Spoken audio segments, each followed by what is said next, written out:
Good morning. Councillor Mackenzie is going to open this meeting with a karakia.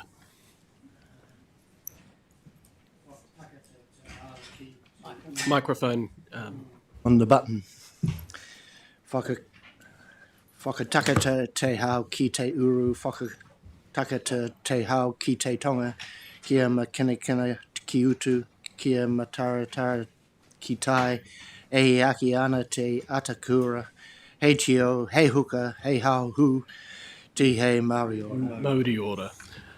Kia ora, thank you very much, Councillor Mackenzie, and welcome to the 608th Council meeting. I have been informed there's a quorum present, and I'm pleased to declare the meeting open. First thing up, I would like to acknowledge a recent passing of the Greater Wellington Regional Council Deputy Chair, Adrian Staples, who died on Sunday night. She was a respected regional councillor colleague, community leader, former South Wairarapa Mayor, and a current deputy chairperson of the Greater Wellington Regional Council. Staples was elected to the Greater Wellington Regional Council Deputy Chairperson 3 times and served 4 times on the Regional Council, and she was also the Mayor between 2004 and 2016. Also was an officer of the New Zealand Order of Merit for services to the local government, and I am sure that there are many of us in our communities within the local government area who have worked alongside Adrian, or who have been influenced by some of the work that Adrian has done. She's been a formidable person for local government, and it is a sad loss to lose somebody in the local government family while they're serving in office. I just wanted to make a moment to recognise her and to pass our collective thoughts to the Wellington Regional Council and to her family up in Wellington. Councillor Mackenzie. Along the same lines, I think it's worth mentioning that Bob Engelbrecht from Ashburton died the other day, and we had a service for him yesterday.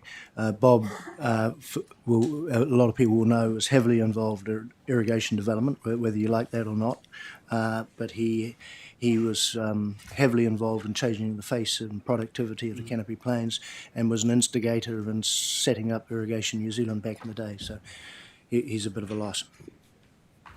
Absolutely. We'll make a note of that for the minutes. Thank you, team. Is there any apologies? I haven't received any. Is there any for early departure? And I just note that Deputy Chair Cramwell is online. No. Conflicts of interest. Are there any conflicts of interest for today's agenda? We have one public forum session for today. Danette Wereta is here to talk about recreational duck shooting at Te Waihora. I believe Danette is online. Danette, you have 10 minutes to present, and then a few minutes after that for questions. You know the drill, you've been before, so welcome back, and look forward to hearing your presentation. Thank you. Just starting my timer.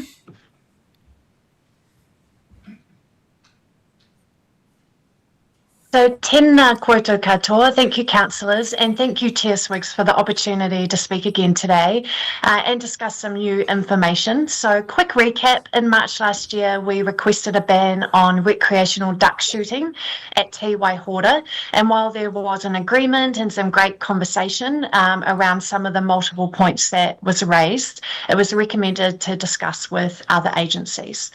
So, before I talk about biosecurity risk, I just want to touch on this, and it will make sense as I go through, but I want to note that Environment Canterbury declared a climate emergency, as you know, so congratulations. You've taken a clear leadership position on one of the most complex global challenges that we face, recognising risk, acting early, and stepping forward even when responsibility is shared.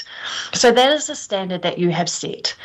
And I will note that ECAN does act on things it doesn't fully control, including climate change, mitigation and adaptation, biodiversity strategy and restoration, and water quality improvement. So you routinely take leadership positions where responsibility is shared or complex. And you're willing to lead on climate change, a global issue, but not yet on biodiversity harm, which is occurring in a specific location within your own jurisdiction. That inconsistency is difficult to justify so that a minority group can shoot ducks out of the air, killing them for fun. Now, as you know, Te Waihora is not just any lake. It is Aotearoa's most significant wetland and ecosystem. It sits within the East Asian Australasian flyway, meaning that birds migrating rely on it as part of their international journey. And we have obligations, not just locally, but globally, to ensure that these birds are protected and they can move through safely. At the same time, the lake is subject to the Water Conservation Order, which is the highest level of freshwater protection in New Zealand, recognising its outstanding wildlife habitat.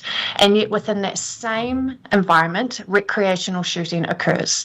Now, I'm sure most of you have seen what happens when you disturb birds or make a bang. They get really scared really quickly, and a quick Google does show the impact that that can have on birds, which can last for days. Now, I want to bring your attention to biosecurity because new info is obtained around what we know as bird flu. So internationally, there is concern around activities that increase contact between wild birds and people because those interactions create transmission pathways. So recreational duck shooting does exactly that. It brings human, dogs, equipment, and wild birds into close and repeated contact in one area. So MPI website states, and I'll just quote this, if you are tramping, camping, hunting, walking dogs near bird colonies or anywhere you might be exposed to wild birds or marine animals, keep your distance and maintain good hand hygiene. Wash your hands with soap and running water or use alcohol hand rubs as frequently, thoroughly, and as often as possible. This is especially important before and after contact with animals and their environments. They also say actively culling or dispersing wild birds can increase the spread of HPAI. And disturbing groups of wild birds may cause them to scatter and spread the disease further. Other birds will quickly move into the vacated space and may bring the virus with them. So that's the end of that quote. And you can't always tell if a bird is infected. Now, at a time when New Zealand is preparing for this threat, allowing an activity that increases exposure without essential purpose is not consistent with a precautionary approach, especially given the impact on agriculture, and several dairy herds in the United States have been infected. I will also add that, as you know, the health of the lake isn't great, and ECAN says that it should be avoided, yet man's best friend, our dogs, are forced into it and exposed for long periods to retrieve the dying ducks. Now, if the ducks aren't used, you break the Animal Welfare Code of 1999 by not retrieving them and leaving them to suffer. Yet you're also exposing dogs not only to the unhealthy water, but also to bird flu, and most risky, they can become transmitters.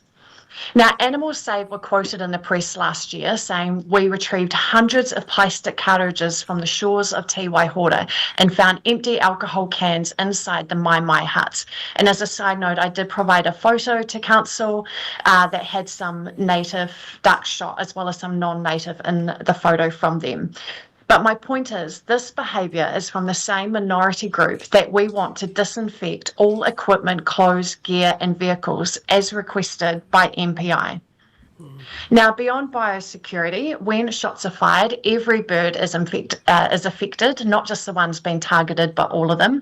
The noise, the disturbance, the presence of hunters, it causes panic, disrupts feeding, and alters behaviour. Te Waihora, as you know, supports over 150 bird species. You cannot separate them into categories and assume that only some are impacted. Birds don't use those human categories. And there is the broader question around the type of environment and society we're choosing to support. Te Waihora is promoted as a place of bird watching for connection with nature, but during shooting season that changes. The space becomes dominated by gunfire and exclusion. So I was sent to Fish and Game, and Matthew Garrick, the bird specialist, commented, game bird hunting is specifically, and I'm quoting him, is specifically listed as an integral part of the future and is listed as an important aspect to connect the community to Te Waihora. But is shooting really the kind of connection that Te Waihora needs? Just because it happens doesn't mean that it should. We have such strong bird life at the lake, and shouldn't protection and care come before an outdated blood sport? Fish and Game's response highlights their primary interest in promoting hunting. So we're normalising the idea that shooting animals for recreation is acceptable and that it's something to participate in and even introduce children to. And, if you don't know, that nature has done her thing this year, so there's been very few babies around. Nature did their own population control this year with all the weather, washed out so many of those baby eggs. So bringing it back to a really simple point, you cannot position Te Waihora as a place of ecological significance and at the same time allow ongoing disturbance and killing in the same environment. So I'm asking today, the question is, are you willing to act when that activity undermines the very outcomes you're responsible for delivering?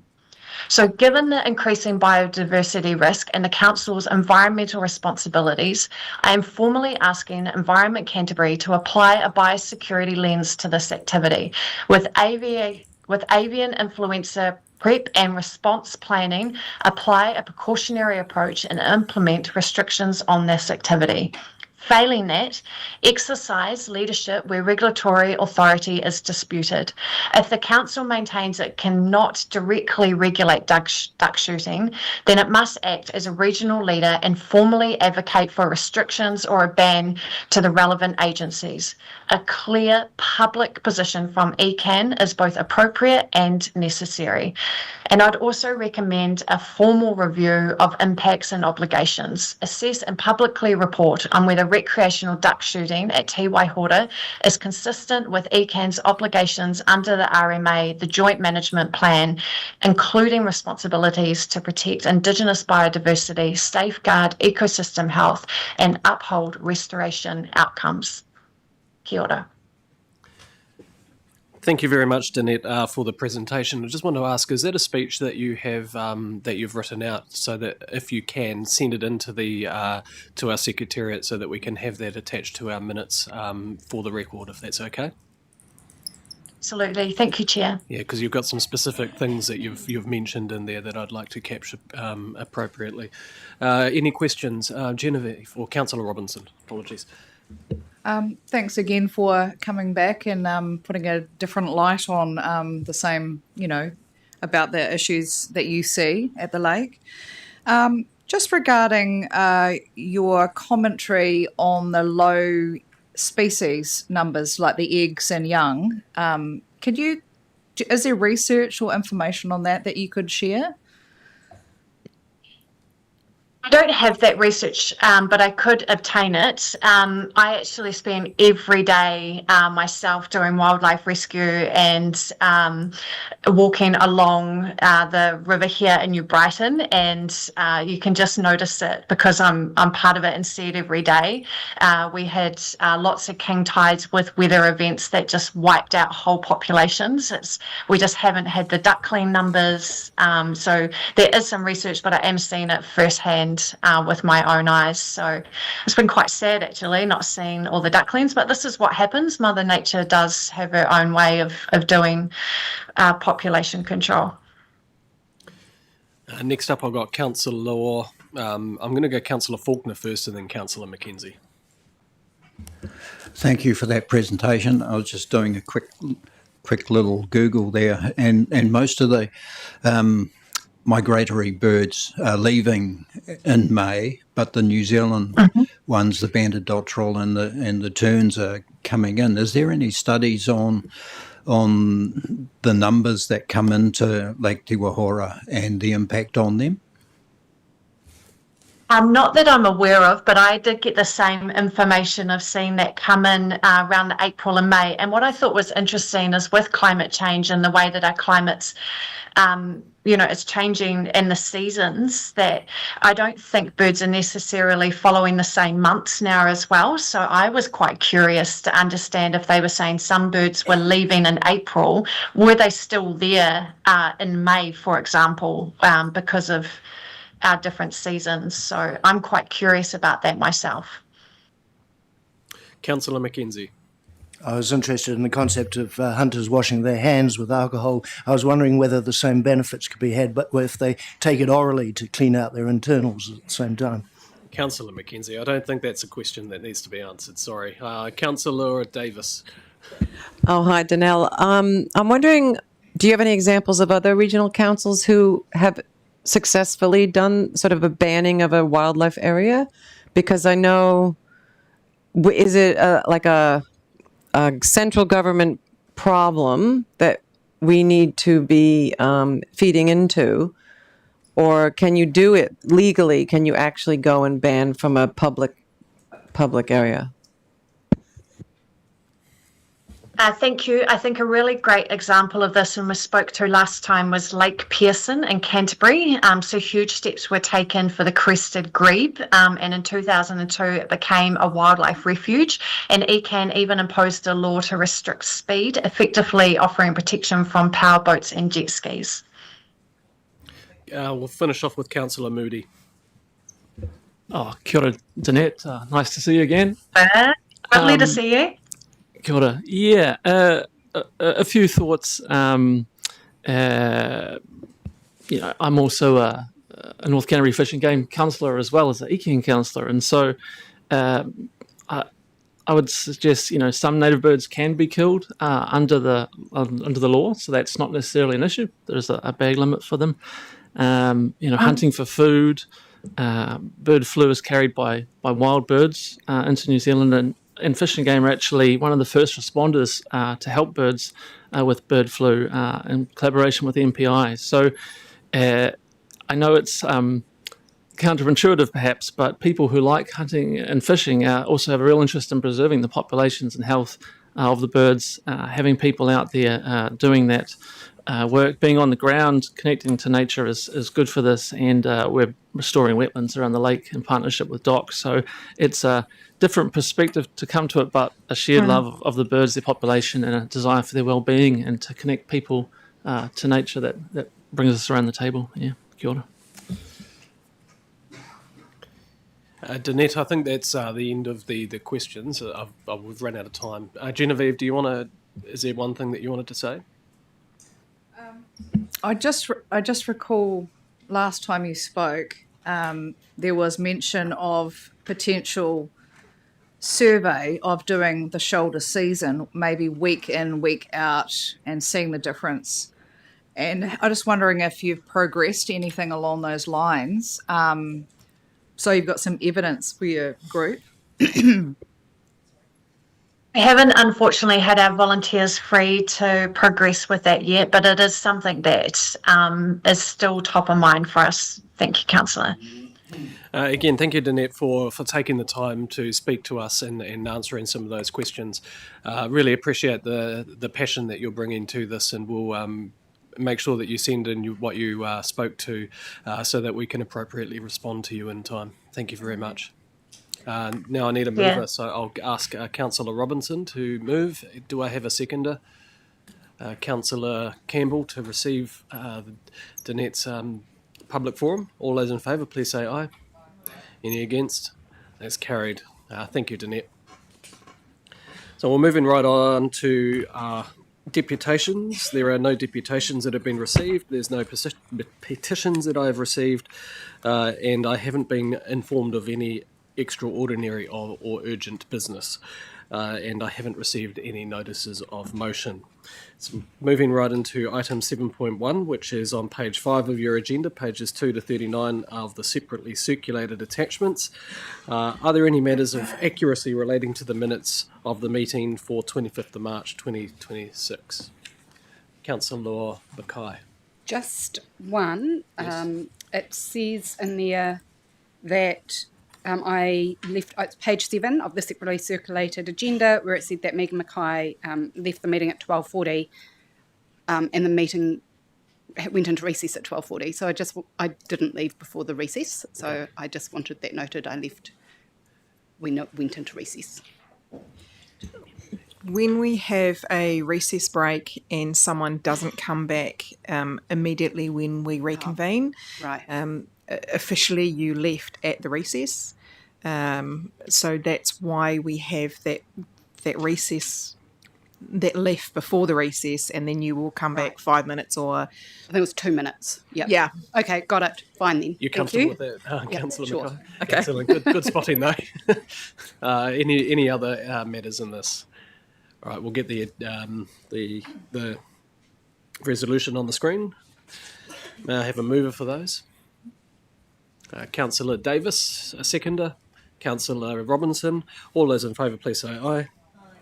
Against, that's carried. Report items for decision. 8.1, access to pest management reserve for 2026/27 and 27/28. This is on pages 6 to 13 of the agenda. Recommendations on page 6. Cam, Carl, Amy and Brecht, if you can please come to the table, you'll be speaking. I'll ask Brett, if you can introduce your team, or Amy, introduce your team, and then we'll, you guys, over to you.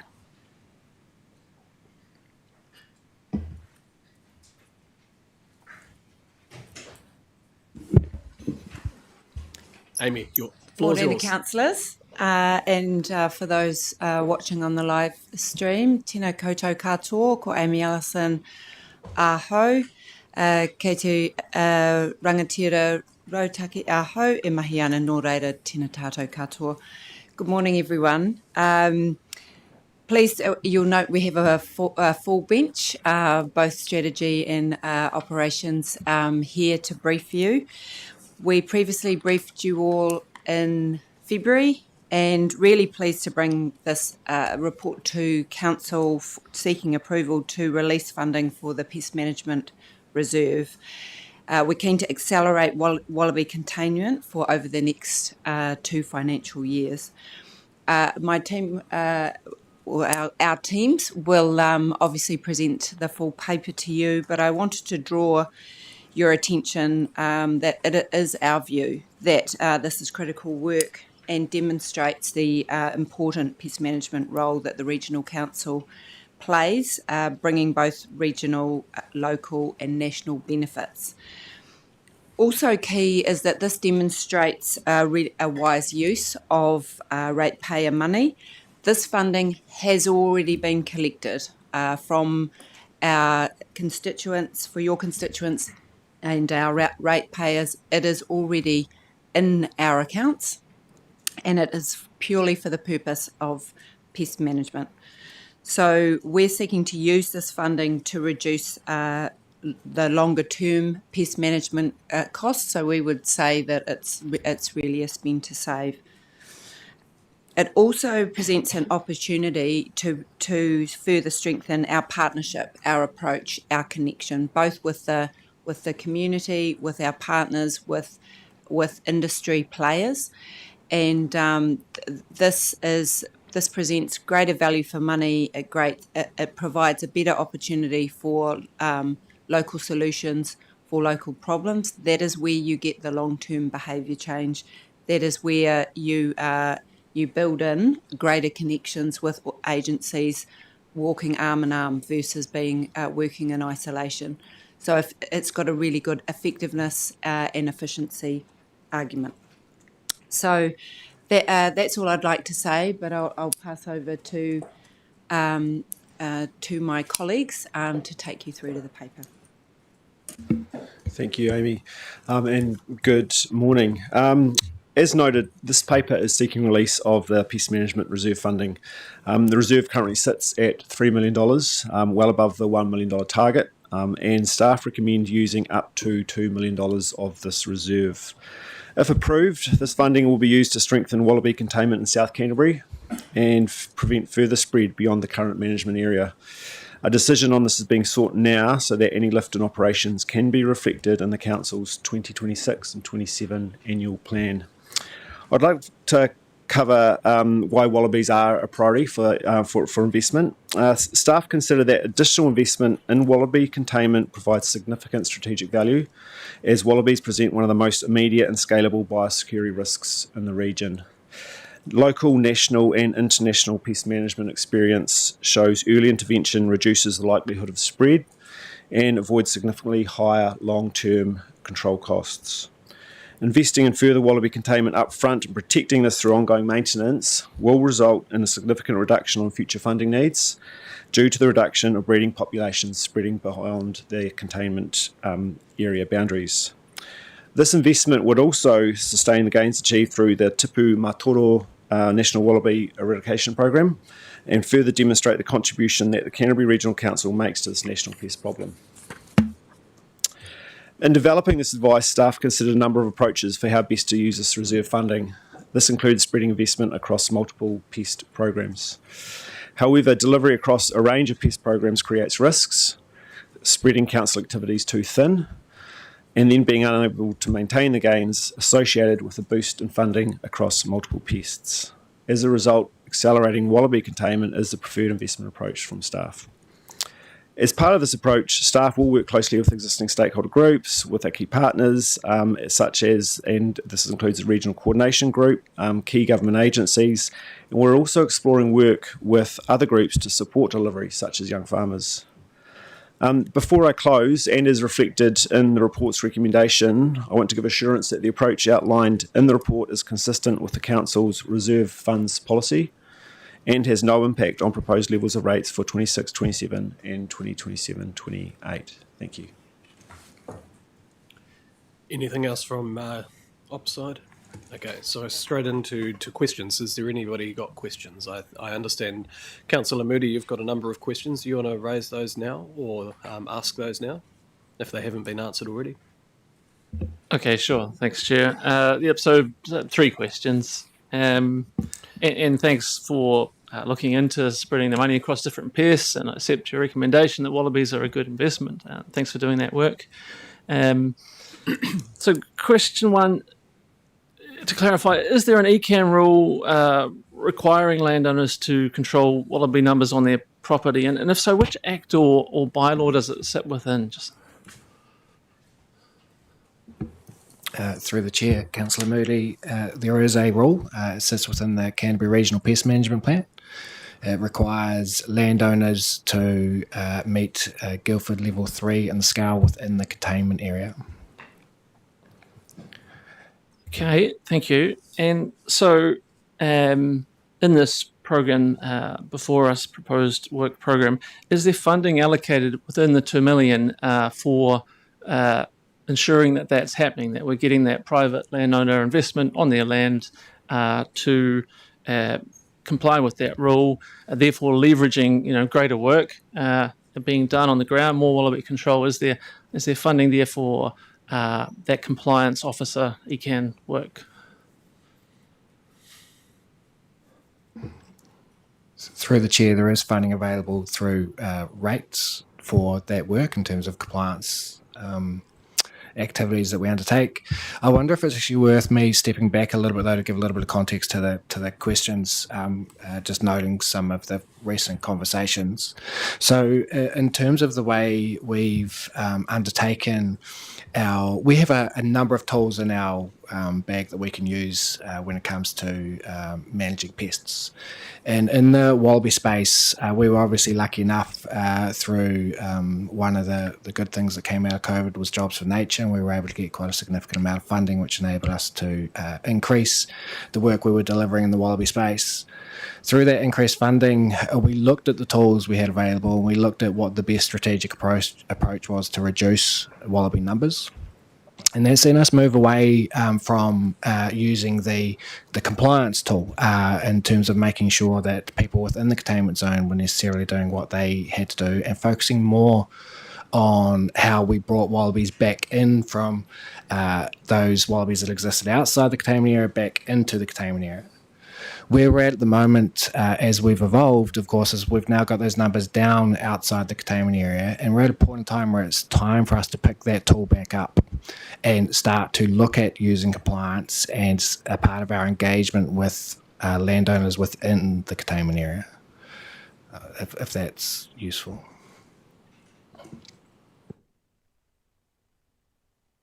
Have you got any further questions? Yeah, just one more. Just one more? Okay. And then I'll go to you, Councillor Scott. So, all right, so I'm hearing that we had been doing less of that enforcement work within the containment zone, and you're signalling that it might be time to pick that up again, if I'm hearing correct. I don't really see that reflected in the proposed work plan, the 925,000 for the Kirkliston area and the hills, Albury Hills.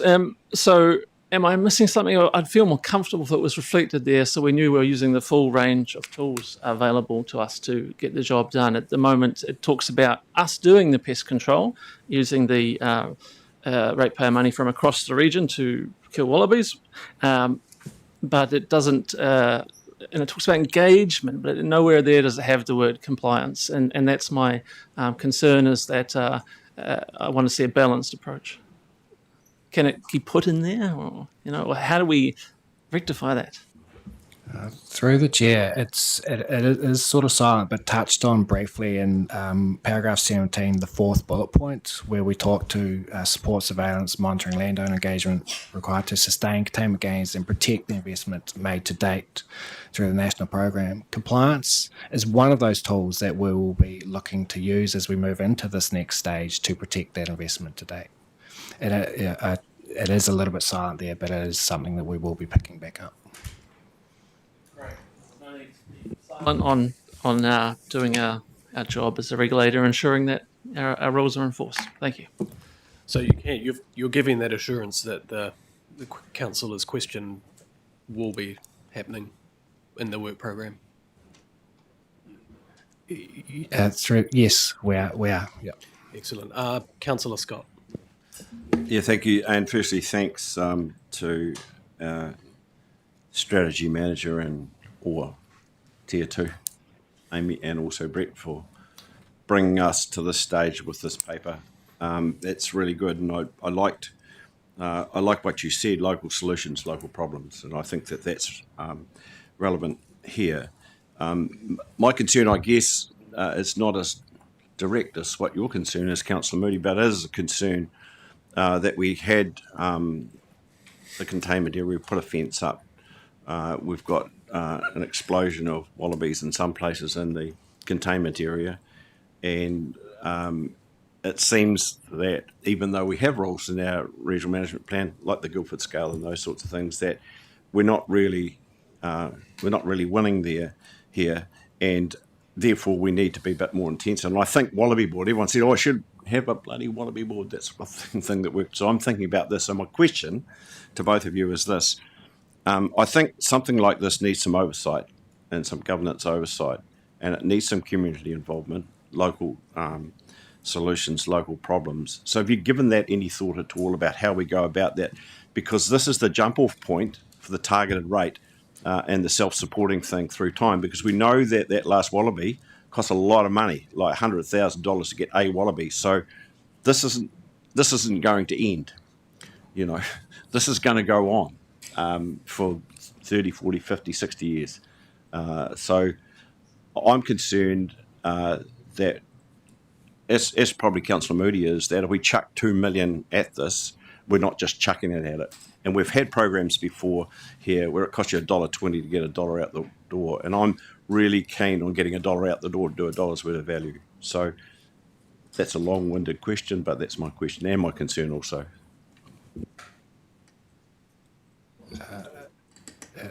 In short, some level of governance. We do have.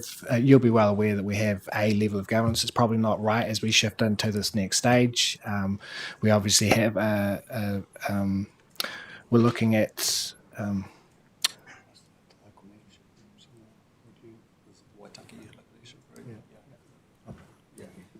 So sorry, I'll just chip in there because you did right. We've got. So obviously at a high level, we're looking to report back to this council, but that's one level. However, we're also very much focused on what does local delivery look like, as Amy mentioned, and how we work with some of those existing groups. We've got a coordination group that already sits down there, but we know we've got other kind of players that are really keen to support into this space, and I think it really does start talking to the how do we get more bang for buck through delivering with others. And so whether they be to support fencing, to support hunting and support other kind of mechanisms. So we're absolutely having those conversations. We're very much talking with the Ministry of Primary Industries as well. They're currently reviewing their national wallaby program, our strategy that I talked about. I know they've got a series of events next month down in South Canterbury to talk through that, along with online events. And so it's multi-factored. And then the other thing that Carl was just mentioning is we're also down there establishing a local leadership group as well, across kind of a particular kind of Waitaki Waihau, and think about are there opportunities to take some of this work to that local leadership group as well. I'll go to Councillor Scott. Have you got another question? And then Councillor Mackenzie. Oh yeah, I think that's good. That's all good. But Councillor Ward and myself have been doing some work with those people involved in this area, and they're very diverse in terms of their views of things like this. So if we're going to push in to that area with a targeted rate, we need some assurance that that will be supported. You just don't want to impose those things. We've got a system there now, and we could put $2 million back in the bank and go and do something else, as Councillor Moody's alluding to. Now, my concern is that unless we get that buy-in from those people, and they get involved and being able to make some of those decisions, and can look their neighbours in the eye, because we know that's not working in some places, especially with that top-level knockdown, where people just don't want to buy into that. We also know that that DOC is starting to spend money in some of those leaky areas. And, there's an opportunity here, huge opportunity here to get this right. Brett? I think you're absolutely right. And we should do more in there. And I think your point dovetails into Councillor Moody's point around enforcement and compliance. The more we work with the community, the more we get the social licence to use compliance in there, where we've got a plan that sets out very clearly from the education to the work on the ground to the enforcement and compliance is set out really clearly. We have community buy-in, and when it all goes down badly at the pointy end, the community is quite aware of what we're doing and why we're doing it, because they are invested in it. I take your point, and I think we should do some more work to get much more detailed around the plan and how this will work out over the next couple of years as we invest this money. Councillor Mackenzie. Well, just to further this conversation, but Landcare Trust had a very good model for dealing with pests, and I think it may be something that is worth considering, Brett, along the lines that Peter's talking about in terms of local solutions for local problems, and that is that they would find a champion in a relatively small area, draw a circle of the map, and then peer pressure, and they would champion the issue, which is in this case wallaby removal, and they would ensure that their neighbours would participate. And we did. I was on the board of Landcare Trust when we did that for pest destruction up in Whangarei to protect kiwis. Hugely successful when you get the right people to lead that, and it would seem to me that if we get to the position that Councillor Moody's recommending, which is going in there with guns blazing and shooting people for not doing what they meant to do, we've failed, and so there are better options to explore. And I would have thought perhaps talking to Landcare Trust about their ability to assist us, and this might be a useful opportunity. Councillor Davis. Sounds good. I'm pleased we're talking about this. And so we've got the 2-year, and I'm concerned about beyond. So, and I mean, it's hard to put a number on it, but if we're successful with this push, will it continue to be $1 million each year, or will it be, I mean, it's hard to say, but what's the long-term vision here?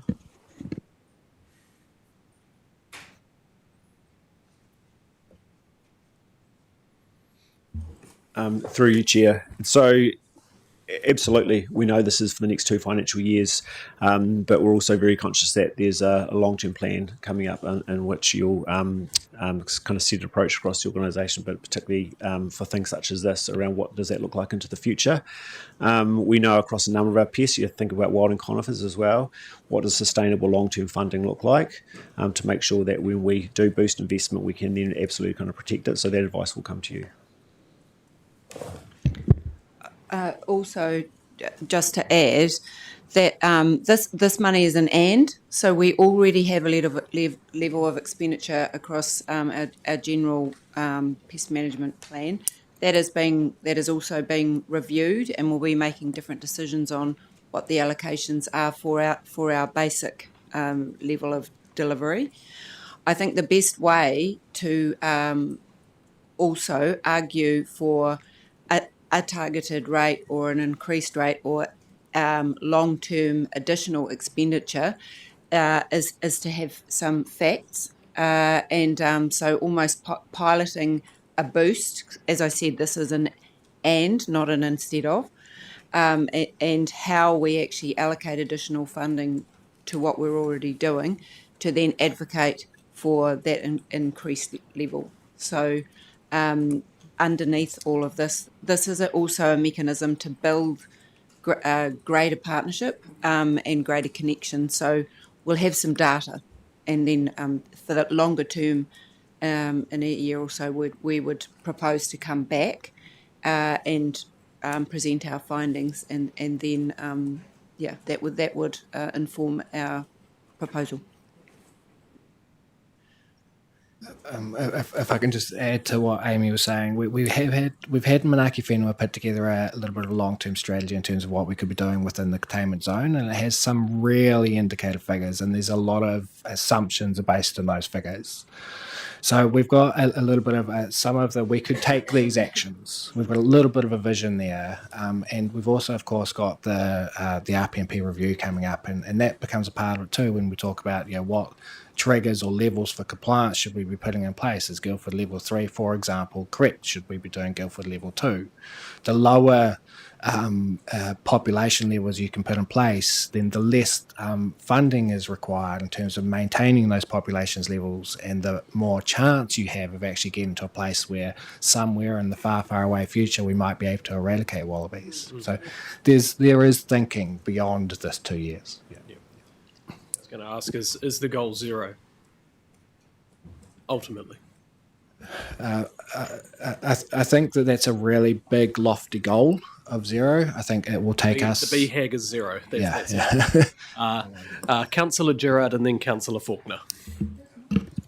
You're next after that. Through you, Chair.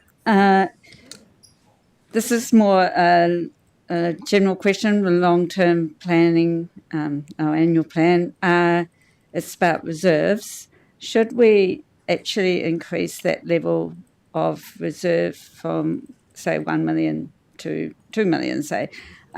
Because we have to manage our other, we're looking at terrestrial here, but obviously we've got the braided rivers, the lakes, the estuaries, the coastal areas, marine. So there's a lot of scope there for alien species coming in that we have to deal with. And like the braided river, we've got the Russell Loop and the purple willow. And we've also got the COVID-19 willow work that was done that needs to be, I'm sure, uplifted as well. So I just want to make sure that, we have got the leverage when we need it to pounce on these species as they come in, rather than dealing with them at this level. And when you've got the wildling conifer, for example, it's, if we can pounce on it early, it's really so much more effective. So thank you. Through the chair, I feel as though perhaps just a little bit of context there first. So the intent of that really is for if we do have an incursion. Now, any new to New Zealand incursion is initially covered by MPI. It's not covered by us. Even if it comes into Canterbury, it's an MPI response requirement. If it's new to the region, then that sits with us.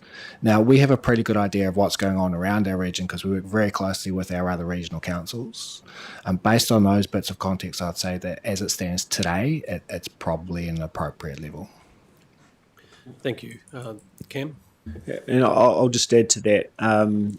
Because the current pest management reserve is for a certain purpose. So it has a target level of $1 million, and it's for responding to obligations under the Canterbury Regional Pest Management Plan. Next week, we're briefing you on the review of the Regional Pest Management Plan, which is a key deliverable over the term of this council. I'm looking to notify that in 2028.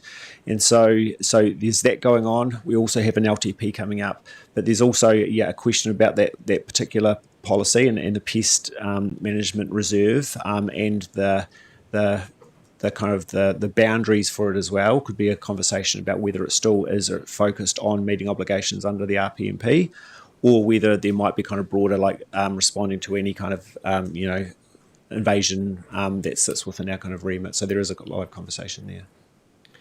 Councillor Faulkner and then Councillor Robinson. Thank you for that. There's a couple of things that I've picked up from Councillor Scott and Moody and its oversight and ownership, and looking at the map on the 8.11, there appears to me, and more rural southern councillors will say there'll be an overlap in the catchment areas for the local leadership groups.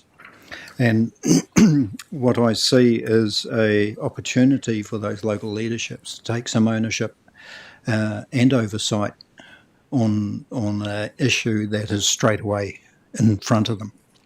And that gives the council and the local councils an obligation straight away.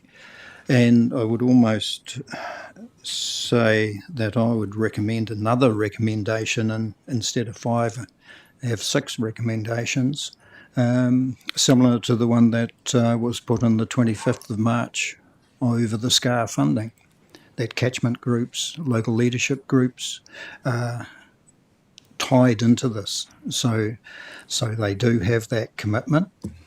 And I think that could answer, to a certain extent, the compliance and landowner engagement process as well. Can you answer that? Because I don't know where the local leadership groups are situated in South Canterbury. I know they were sort of working their way down, but are they in a format there?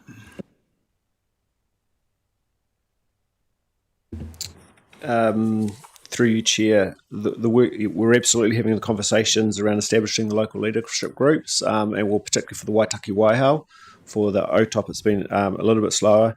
The conversation on scope has largely centred around CWMS, as Canterbury Water Management Strategy outcomes at the moment. However, we know there's a real kind of desire to pull some of our existing groups together, or make sure that these have quite a mandate to kind of add that kind of value looking across. There hasn't been, within the kind of the scope of the local leadership groups, kind of we absolutely want to get to a space where we kind of report on the activities that we've been undertaking or planning at place. However, not necessarily oversight of kind of our, or guidance of kind of regulatory activities, if that makes sense. I think there are all sorts of opportunities to do that, exactly what you're suggesting, Councillor Faulkner. Local leaderships groups, yes, at a high level, but below that we should be, as a general principle, we're working with our communities where they already exist to work with us to develop our plans to deliver stuff. Councillor Robinson, I've come to you. Thank you. It's all right. I've teased a few bits out now, so it's good. First of all, the yellow shed needs to be repainted in Waimate. It can't have a wallaby on it and try and do this. I mean, you know, I've said that 3 times now, I think, but hey, the theme is still there. Even though we directed, you know, to have a look at what money was available for this program, it still feels like there's no other options put to us today.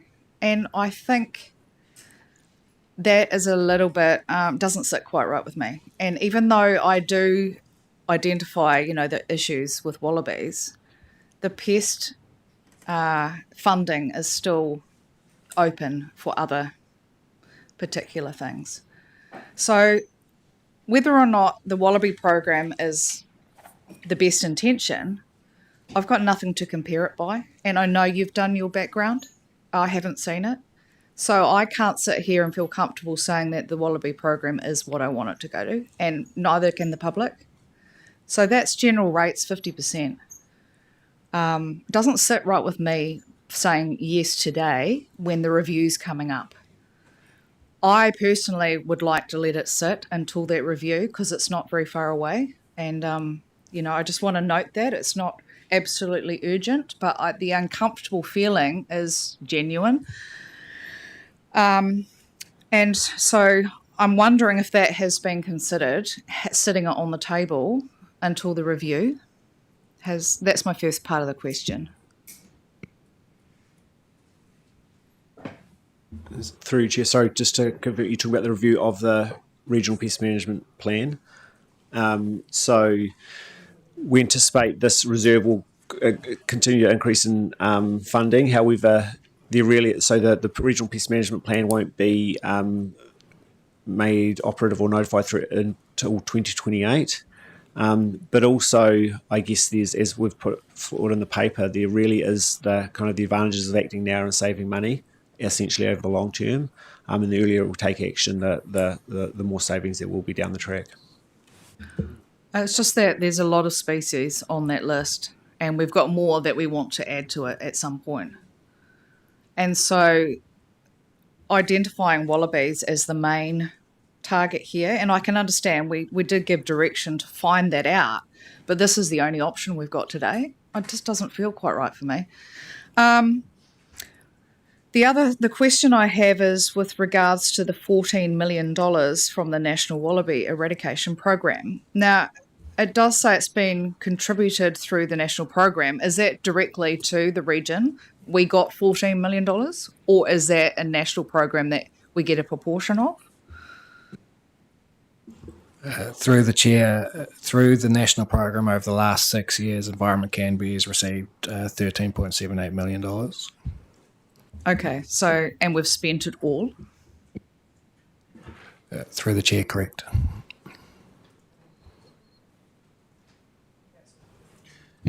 Councillor Through you, Chair, if I may just address the paper and the approach that was taken on the paper.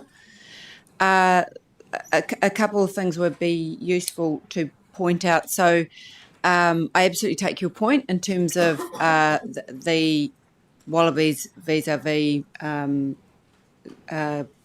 clams or lilies or grass. We do have an initial, there are other pests obviously in our region.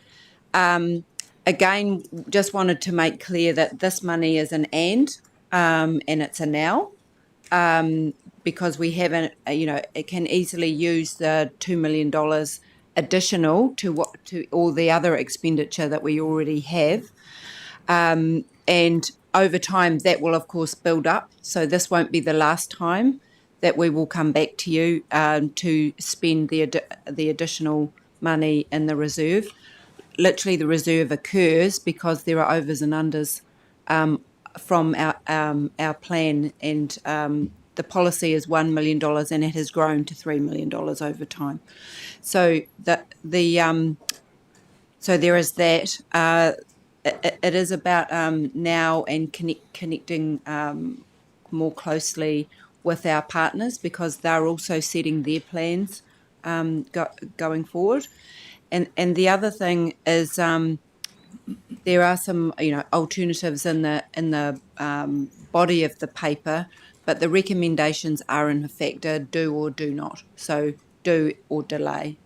So, but I absolutely take your point in terms of, given that this has been going on since this was additionally raised pre-Christmas, that was the approach that we took. But I will take your point going forward in terms of how we... Did you have something specifically, Councillor Robinson, and then I've got Councillor Campbell and then Councillor Mackay, and then we want to close off the questions and then get to the move in second and then into debate. Yeah, no, I understand your point too, and it is in the thread of the document. It's just recommendations, I guess. You have to, yeah. Anyway, the other question was, how long does it take to accumulate that $2 million out of that $3 million Like, you know, what are we looking at? 1 year, 2 years, 3 years to fill? No one.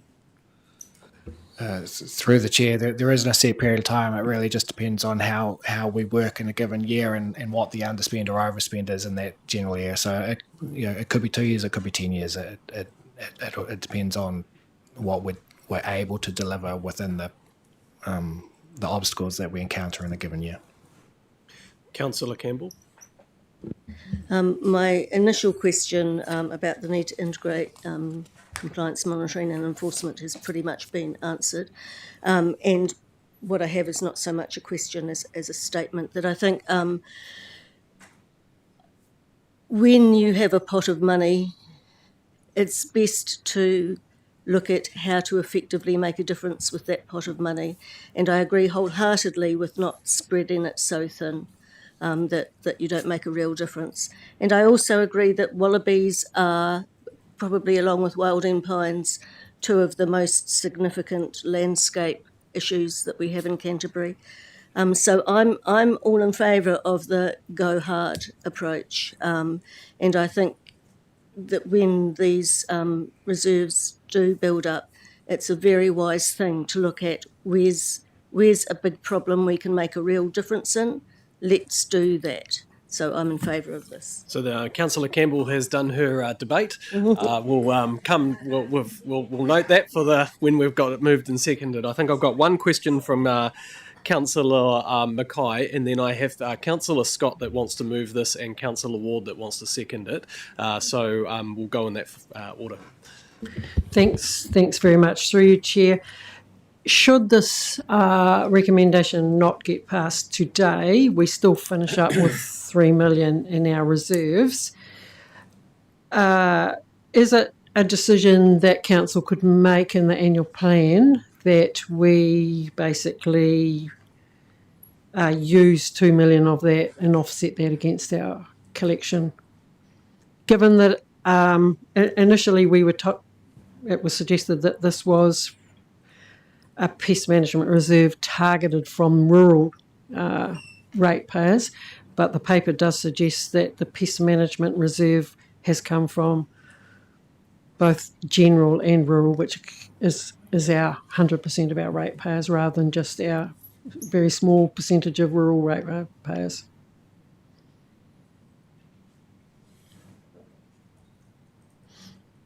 Through you, Chair, we'd need to come back with advice on that. We're not sure you're quite right. The reserve is, the funds within the reserve are 50% rural, 50% general rate, but I'd have to seek further advice on whether or not that reserve can be reallocated. I'm not.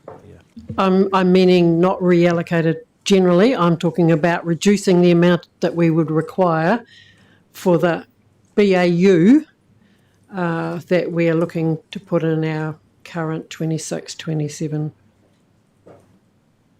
Yes, sorry, we would need to come back on that. At the moment, the policy states that the fund should be used for meeting obligations under the Regional Pest Management Plan, and that's what guidance there is. Okay, so can I please get the recommendations up on the screen, or the resolutions? And I've already got a mover and seconder on this. Now we'll move into debate. Councillor Campbell has opened the debate. Now we'll go to Councillor Scott to open this debate. Yeah, no, thank you. Look, I'm not going to say too much because I think we've got sort of reasonable support around the table, but we need to understand the complexity of what we're trying to do here today. We're trying to ensure that the oversight of ratepayers' money gets spent in the right place, and I got a nodding approval from the two tier twos on that. And we need to understand also some of the things that are fully understood by staff is that area also is a recreational resource to people. Some people that I know went up there in over 2 days.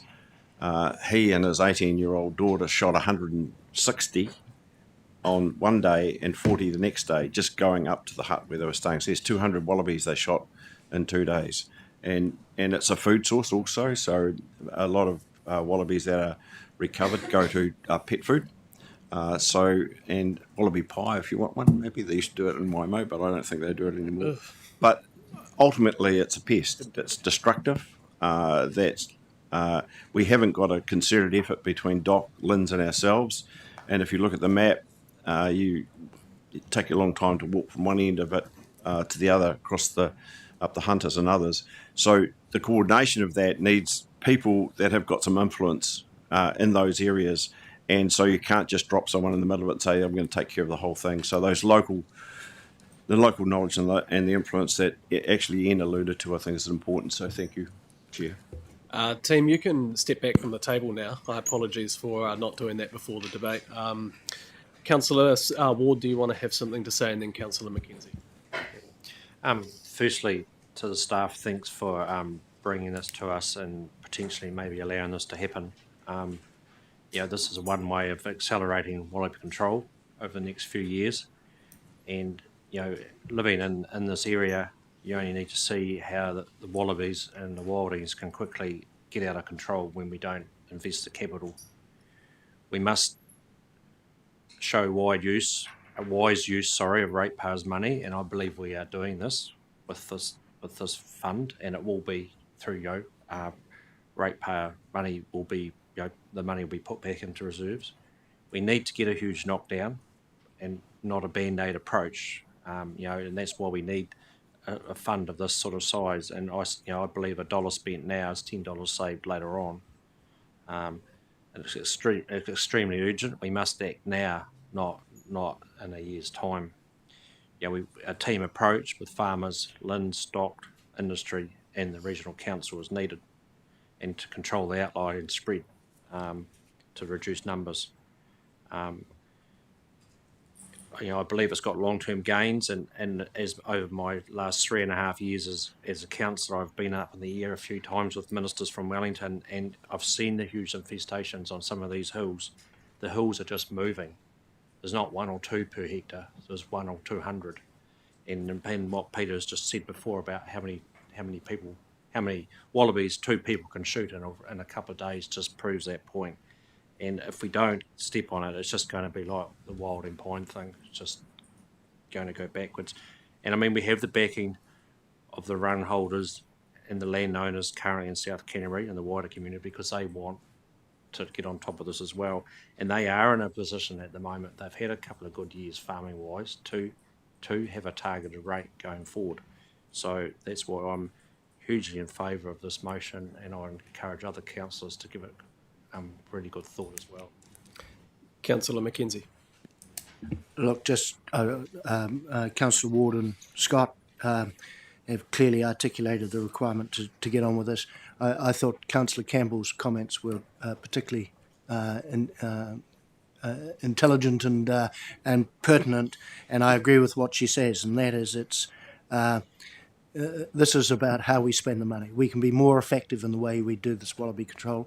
I think we have to date missed a little bit of a chance in not localising the problem at a more granular level, and we tend to sit above it at too high a level. Peter Scott's been advocating for that, and I think we need to reflect on how we spend this money to be more effective than we have been in the past, and we need to get on with it. Councillor Moody. Thank you. So I'm in support of the proposal and would contribute to the debate. The perspective, sort of 4 points, I guess. So we heard from staff how compliance and getting landowners to keep the wallabies down their land hasn't been a focus and might be coming back on the agenda now. From my perspective, through not enforcing the rules that we heard about in the plan, we're now asking ratepayers across Canterbury to dip into their pockets to do that work on those private landowners' land because they haven't, and I don't think that is an optimal situation. So I'm pleased to hear that moving forward we'll be bringing compliance back into the work program in a bigger way, as the assurance from staff to the chair was. So that in the future we might be sending some of the bills for wallaby culling to the people who own that productive land rather than to us general ratepayers across Canterbury, and I'm in support of the targeted rate, which is broadly another way of achieving that user pays principle and responsibility in this complex matter where we all have an interest in Canterbury-wide at controlling and reducing this pest. Yeah, kia ora. So we've had 4-4. Is there anybody to the contrary? Councillor Robinson and then Councillor Gerard. To be honest, when we discussed this earlier on in the year, I was actually for it, but to be honest, the recommendations today have not won me over. I'm just looking at the LGA, and Section 77 requires local authorities to seek to identify all reasonably practical options for achieving objectives and to assess these options in terms of their advantages and disadvantages, including community views and the potential impacts of decisions. And I feel that, had this been achieved through the recommendations, then it would spell it out for me. It hasn't today. And it's not that I'm opposed to it. I just want to see what other practicable options are. And it's not here today, and it's not for want of or need. It's just I can't spend $2 million, of which half is general rates, to achieve something in one particular area when everything else hasn't been addressed in front of me. So I will be voting against it. I'm sorry. Councillor Gerard. Through you, Chair. Yes, I am in agreement with the Wallaby program, but it's really the understanding within the overall regional pest management plan, which is under review. And I guess it's really having that briefing and understanding of how we're actually controlling our other weeds, especially those in our braided river systems, COVID-19, willow, control, all that millions spent. Are we actually doing the follow-up that is required? So I just need more understanding where we're at with our pest management. So sorry about that. That's my reality. And when we actually take out the wallabies, I have got a concern about the fact that the wallabies do have a grazing mammal. So when we take them out, is that land then vulnerable to wildland spread? So conifer spread. So it's sort of that really understanding the land management after we take the wallabies out. Are the farmers prepared to extensively graze those? It's really understanding what happens after. Thank you. So we've had anybody else against? Because we've had 4-4. Okay, so I'll go to Councillor Faulkner, then we'll close it off with the mover and seconder. I'm ambivalent. The point I raised about the local leadership groups was tying in the TA authorities into the obligation in their pest management responsibilities in the way that the recommendation is written. It all falls onto the regional council, and I have a little bit of a concern about that. Thank you. Just before I pass it to the seconder and the mover, I just wanted to say particularly thank you to Councillor Scott and Councillor Ward for the advocacy and the push that you have done on this. You've been resolute in that, and I think it needs to be noted, and thanks from my side for continuing to do that and being very targeted in what you're wanting.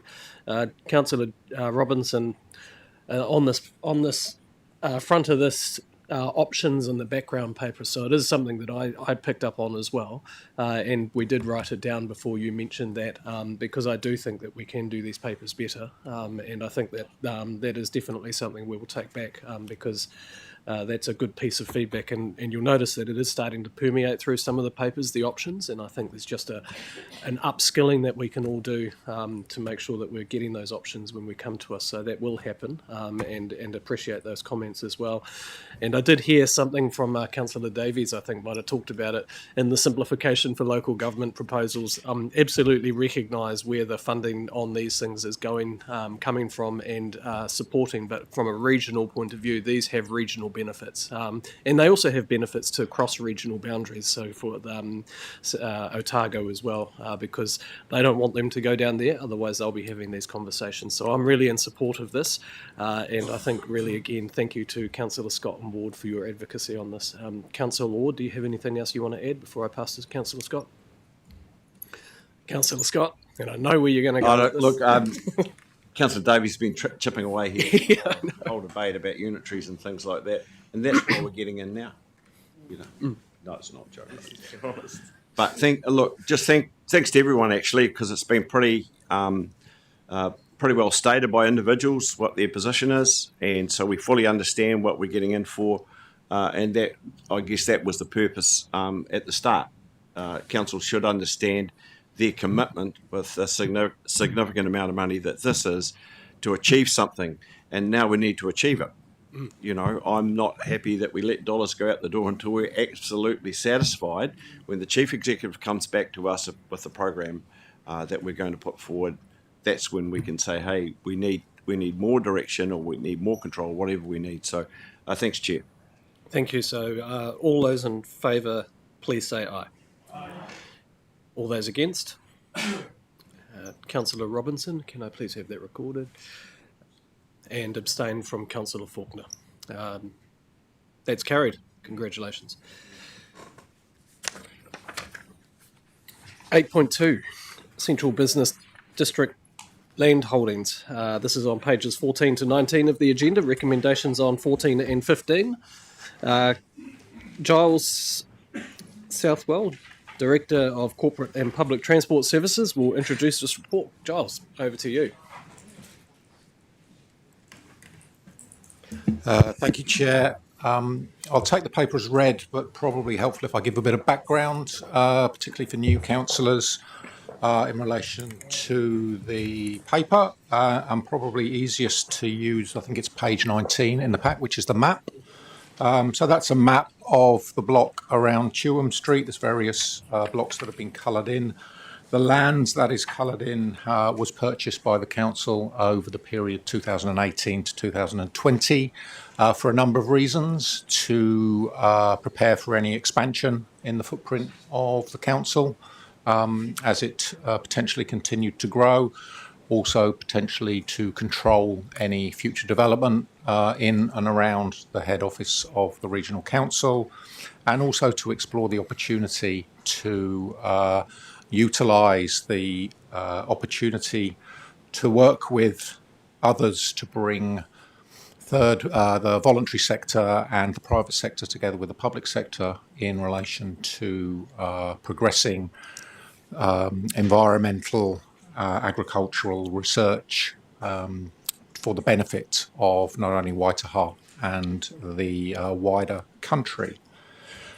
A lot of effort and time was put into that activity, and a number of business cases were produced and reported back to council over time, and unfortunately we were unable to progress that work in the way in which had been originally proposed. Subsequently, council agreed to put the block 207 and the Odeon block on the open market, with the intention to enter into a long-term lease for the development of both those sites, with the council retaining ownership and obviously a degree of control over the developments that would be put onto those two locations. We did receive some proposals for both those sites, none of which, unfortunately, we were able to progress. And in particular in relation to block 207, which at the time there was one proposal which was part of one of the bids, but ultimately did not make sense to progress. The original market testing was to develop one or both of those sites, so we weren't restrictive in that a potential developer had to develop both of them. Since that time, council had agreed that it would put the Odeon block on the open market, and as was reported to council late last year, I believe, from memory, that block has been sold and we are just waiting for final settlement. Selling that block also involved us making some slight alterations to the section, and that has resulted in a reduction in our compound car parking, which has resulted in some of the changes you've seen to the car parking outside, with some of our council vehicles, branded vehicles, now being stored in the underground car park underneath this building. That then moves us to 207, which is the other piece of land and the piece of land that this paper is focused on. When that land was purchased, there was an intention that development should happen reasonably quickly by the seller. It was the precursor to the Crown Infrastructure Organisation, CID. And also that it should have a degree of greenness involved in that development. We have subsequently that small red patch over our car park, which is actually or was previously part of block 207. We have subdivided and now includes permanently as part of our car park. So we have protected the existing visitors car park regardless of the council decision today. So we're now looking at that rectangular block 207 and a decision on what to do with it. The three options that council have identified is to hold it, carry on, recognise that it does have some costs associated with it, go back to market to see if there is any interest in long-term leasing, etc., or to sell it, recognising that the market value that we believe it could obtain would generate some much needed funding for the council. I'll pause at that point and I'm happy to answer any questions. Questions from Councillor Mackay first and then Councillor Campbell. I just have two questions. The first one's just about the engagement significance and Māori participation policy, and where it says that council primarily will engage with Ngāi Tahu through the 10 Papati Pūrūnaka. And I wanted to know for this particular one, it says that there was engagement with Ngāi Tahu representatives in 2023. And I just wanted to make sure that that was in compliance with our engagement strategy, which is the Papati Pūrūnaka. So my understanding is at the time it was we were compliant. We did talk to the relevant individuals. There was no interest in that particular site. Does relevant mean the 10 or is it selective? Memory, we talked to the relevant runanga rather than all 10. Just for my understanding, who decides relevant? What is relevant? Like, yeah, I'm just trying to understand who would have been talked to in this for this particular kaupapa. It was Ngāi Tahu. It was raised with both Te Runanga o Ngāi Tahu and Ngāi Tuahuriri through whiti order. Takiwa based. Okay, thank you. And then my next question is, I'm just trying to get an understanding of anything shifted from 2023 until now, because that was when it went out to market in 23. And the only major thing that I could see that's probably happened for the city is the build of the stadium. But has there been anything significant that you think's occurred that would actually mean it might be worthwhile retesting this again 3 years later? So in 2023, obviously plans for the stadium were reasonably well advanced, and that was part of the conversations that we had about all of these sites. So since then, nothing significant has changed in my view about the land. Councillor Campbell and then Councillor. Okay, so I have three questions and I'll give you them all together because they may relate. The first is that how does our draft land strategy relate to this piece of land? Does it or doesn't it? When are we likely to see that draft land strategy coming back to us for a decision? And I'm sure I read somewhere, but I can't find it again. Have you had discussions already with the Christchurch City Council about this piece of land, and have they shown any interest? Thank you for those questions. In relation to the land holding strategy, yes, ultimately the draft hold land holding strategy applies to all of the land that we hold, noting that the land we hold is predominantly alongside the rivers. We hold very, very little land in the CBD. This is ultimately approximately 1 hectare out of 31,500. So yes, it does apply. The land holding strategy is due to come back to council in May, subject to feedback received from councillors and in particular the strategy and policy joint chairs, chair and deputy chair, and then it will progress through to council for a decision in either May or June. In relation to the City Council, we have had operational discussions with them around rate remissions and the installation of the temporary artwork and the basketball court, but we have had no formal discussions about their intentions for the land. So in preparing this, knowing that the draft land holding strategy is in play and will be coming back to us,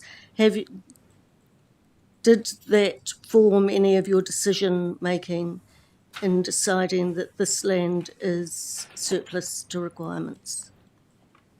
So yes, I've been keeping in connection with Jesse and the team as the land holding strategy has been developed, and I believe the recommendation from officials is consistent with that strategy, and that in terms of best use, we are not aware of any intended or value of the land to this council in the context of its core purposes, and therefore are recommending that rather than holding it as a speculative investment, or we are recommending that it is released for the economic development of the city. Councillor Ward. Okay, so I'm doing questions first, so I'll come to you when we get to that after the questions. Councillor Davies. Has the subdivision been completed? Yes, I believe it has. No. Underway, but we don't see any obstructions to it. Should Option possibly have some kind of reference to that process? Because at the moment it's to direct the sale as is. So from our perspective, the subdivision to ensure that the Red Park becomes permanently part of our car park is a sensible long-term decision for the council, regardless of the use of the remaining land, as it helps to protect what is valuable parking space for visitors to what is a regional organisation, and therefore we do have people coming quite some distance, and it is appropriate to provide appropriate parking for them. And therefore it does simplify any future decision. Councillor Davis. Last night, Mary Devine from Foodstuffs said, and some of us were there, that we're just at the start of our growth. The stadium is like, okay, guys, let's go. And Canterbury, Christchurch are just on a trajectory. So I'm thinking this organization, what happens if someone like the EPA wants to come down and set up, like, it could possibly grow? And the original intent was keep that land in case of that and also control the space around us. I'm just thinking that's almost stronger now because we don't know what's coming and the economy is probably going down. So if we are on a trajectory of growth, possibly this is going to be worth a lot more in 10 years or 3 years even. That's all I'm wondering, why we would sell it now, just to save the interest. There are various other costs associated with it. It needs to be maintained, pay rates on it. There are, I think it's about $100,000 a year that we pay. Ultimately, as I said, there is an option to hold it as a speculative continuing investment for council. We have took advice that ultimately we made the decision around the Odeon, which was acquired for exactly the same reasons, but has a different situation. We also have acquired Laurie and Wilson building, which we have restored and obviously currently occupy. This third piece of land, similar conversations, and staff landed on the recommendation that at this point in time the best thing to do is to put it onto the open market and see if there are people who are willing to purchase it. Councillor Gerard. So I've got Councillor Gerard, Robinson, Campbell, Mackenzie, Moody. Okay. Thank you, Chair. I see this piece of land is really strategic. Councillor Megan Mackay, she came up with the point that, asked the question about, has anything changed? And what has changed is that we now have a fuel crisis, and that could continue for a while. We don't know. And so I'm thinking about public transport and the stadium, and so it's strategic in the way that it's so close to the bus exchange.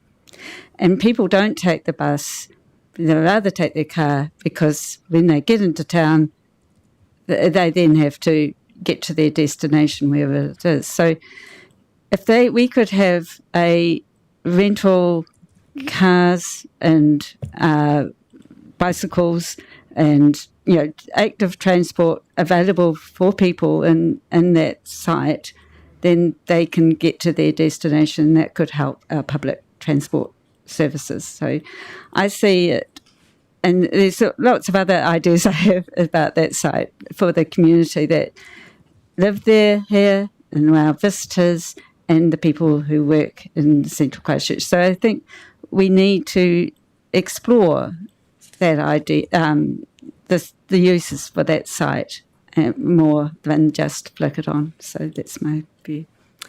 So my understanding is that under current legislation, those are not matters for the regional council. Those are more matters for the city council. And obviously if the city council wanted to purchase the land, then they would be more than welcome.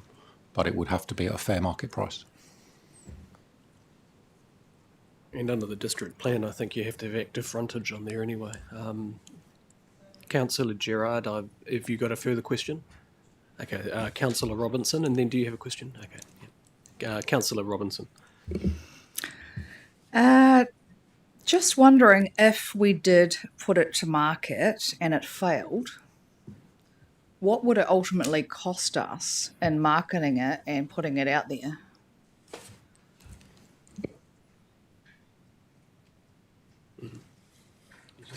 Current estimates are around $10,000.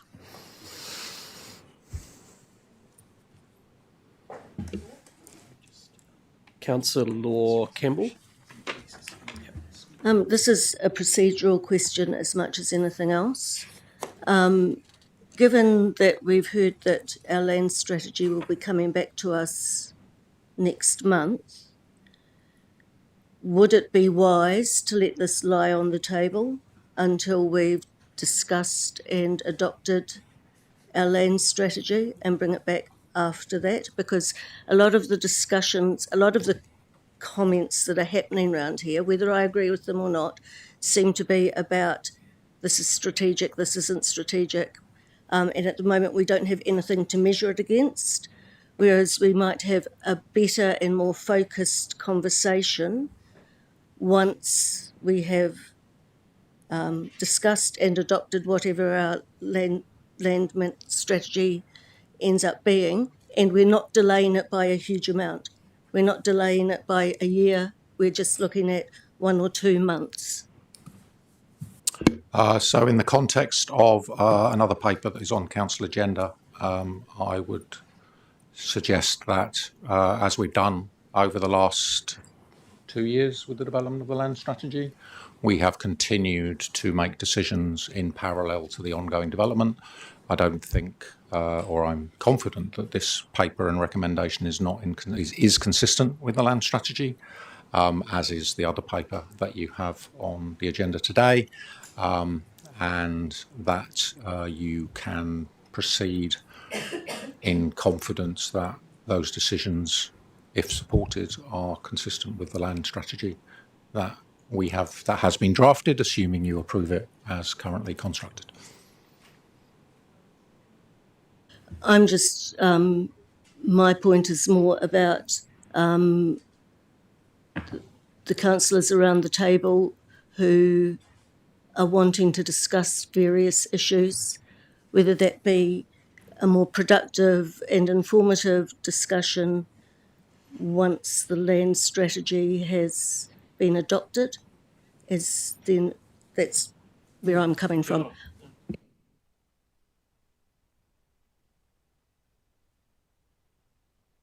Not sure really how that would work. It would have to be an amendment to the resolutions, I'd imagine. I've still got a number of questions. I've got Councillor Mackenzie, and then Councillor Moody, Councillor Megan Mackay, then Councillor Gerard again.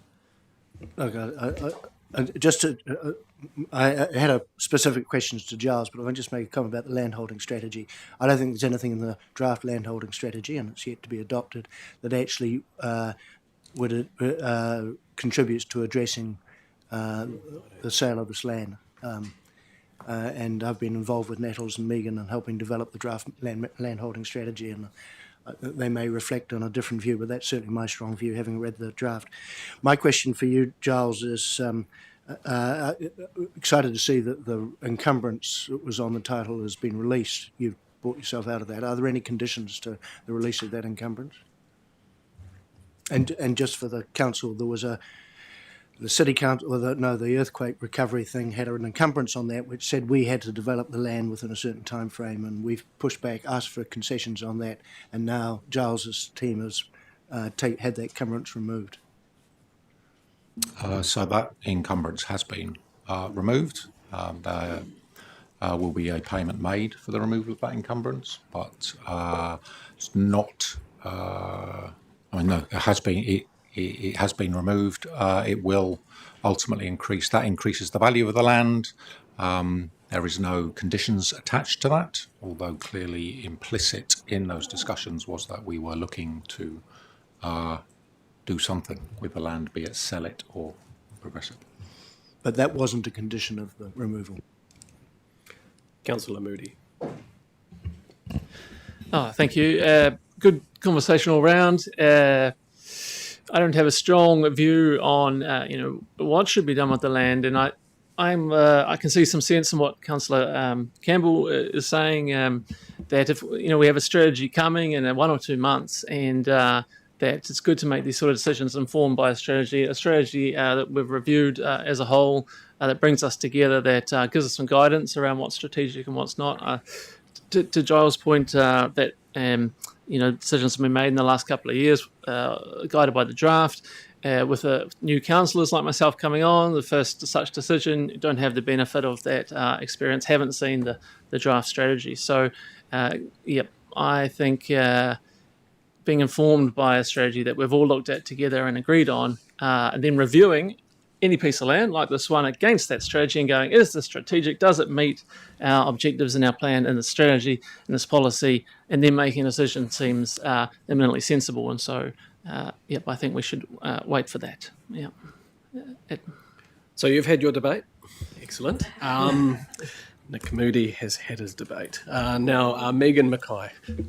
Yep. So, did you have something that you wanted to add to that, or?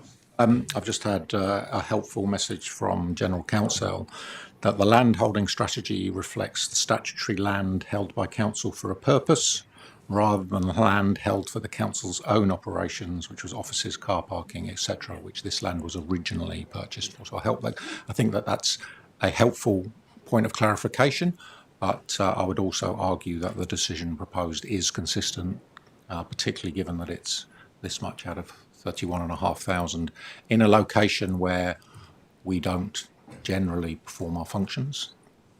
There was something I was going to potentially say in the debate, but we've got Megan Mackay.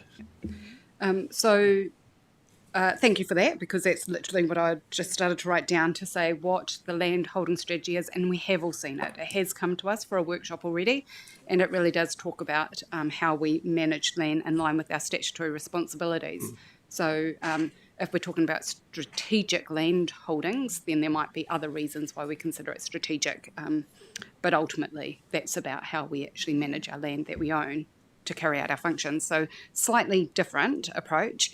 My question, though, builds off the back of Councillor Gerard, where she said, look, have we thought about this from a town planning perspective, what might be really good for the community? And I completely accept that that is a city council function, not a regional council function. But I also go, I think your response to the question was, if they're prepared to buy it at market rate, then they can buy it. But I wanted to know, is there anything that would prohibit us from going, actually, we think this is going to be something really good for the city. We might want to do it at a reduced rate with a covenant on it to do something really important for our city. Do we have that flexibility in our decision making? And if not, what prevents us from kind of being that broad? I'm not an expert in that area, as you would probably appreciate. I think that the steps that would need to be followed, unless, I don't know if Robin wants to add anything who is online, is that there needs to be a decision to dispose of the land, but to potentially consider having a conversation with the City Council about whether there is a commercial deal that could be arranged, recognising that commercial in the context of two public sector organisations is different from commercial with a private sector developer. Did you have anything further there, Megan? Okay. Councillor Gerard. Yes, just to follow up from that, thank you, Chair. So, yes, following from Councillor Megan Mackay, I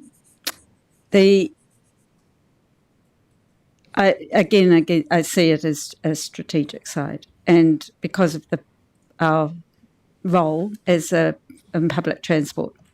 So, is it a possibility to lease the land to Christchurch City Council? And then my second question is just around consultation to our constituents in the area. Yeah, thank you. So in the context, I think that staff would not agree that it's strategic for public transport, particularly given the way the legislation is currently drafted. No, there would be no requirement to consult with the community. We did not consult with the community on disposing of the Odeon. It's not listed as a strategic asset. If we were disposing of a strategic asset, I believe we would need to consult. So it's not, we have to specifically identify and list those as far as I understand it. And Robin has helpfully said that under Section 12, general powers of competence would allow us to discuss a disposal to the City Council, but there would have to be pros and cons listed of that. And we would therefore need another paper to confirm that. And also given that we haven't had any conversations, I'm not aware that the City Council would actually want it at this point in time.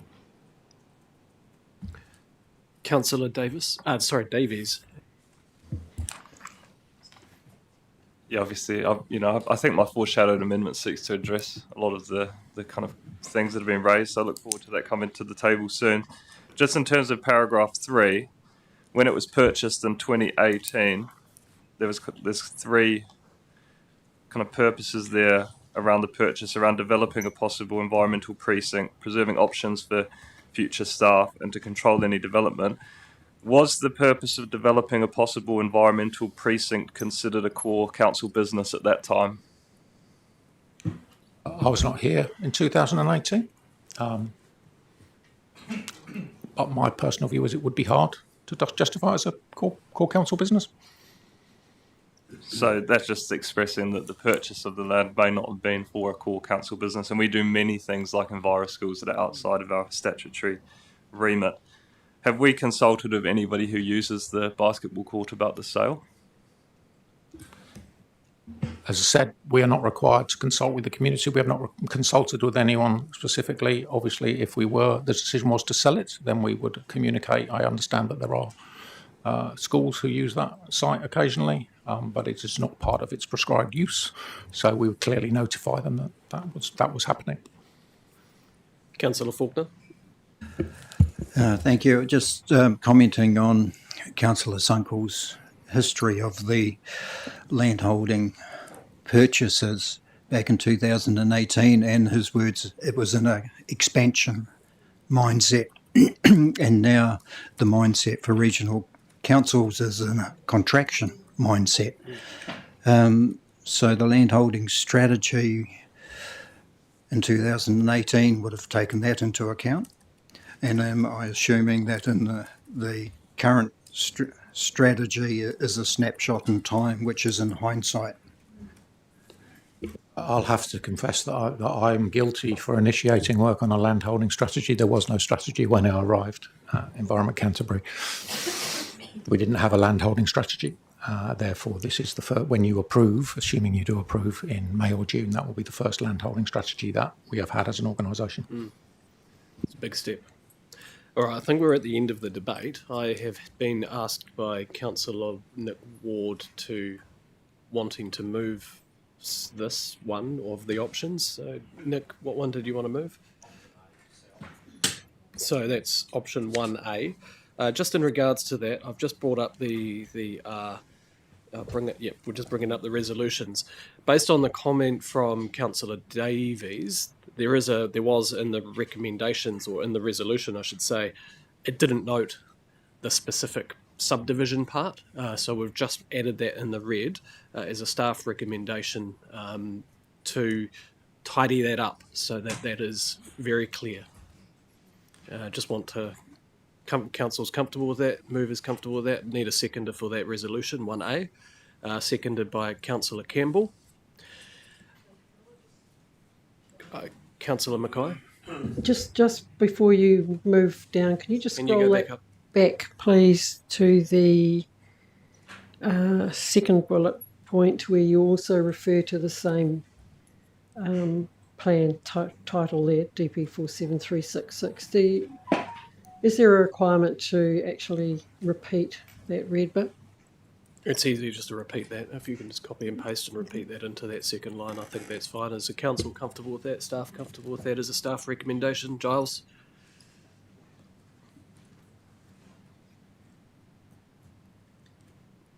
Council comfortable? Yep. Cool. All right. We'll carry on with the. So we've got a mover and a seconder. What I'll do is ask the mover and the seconder to speak, and then I'll come to Councillor Davies, who has foreshadowed a possible foreshadowed amendment. I'll ask Councillor Davies then to do that, speak to that, and then we'll carry on the debate as we're speaking with the moved and seconded motion. We'll vote on the amendment. Yeah. Yeah. It seems to me that Councillor Davies' amendment isn't an amendment to... It's a foreshadowed amendment. So it's not an amendment to the option A. It's actually directly contrary, so it's not an amendment. And it actually is supporting option B or option C. So is it appropriate to move an amendment to option A, which is actually effectively shadows the proposals in option B or C? Yeah, so under the standing orders, the mover and seconder does it. They've moved option 1A. Anybody can do a foreshadowed amendment, but we're not discussing the foreshadowed amendment until this is moved. You're missing my point. It's inappropriate to move an amendment that is directly negates the motion. Oh, I see what you're saying. Sorry, I apologise. I misunderstood. Can I get some advice on that? We'll just take a couple of minutes adjournment. Just want to get some advice on that because we've already seen Councillor Davies' foreshadowed amendment, and I just want to make sure that we do that right.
Welcome back. Thanks for taking that short adjournment to just get some advice on how the standing orders work.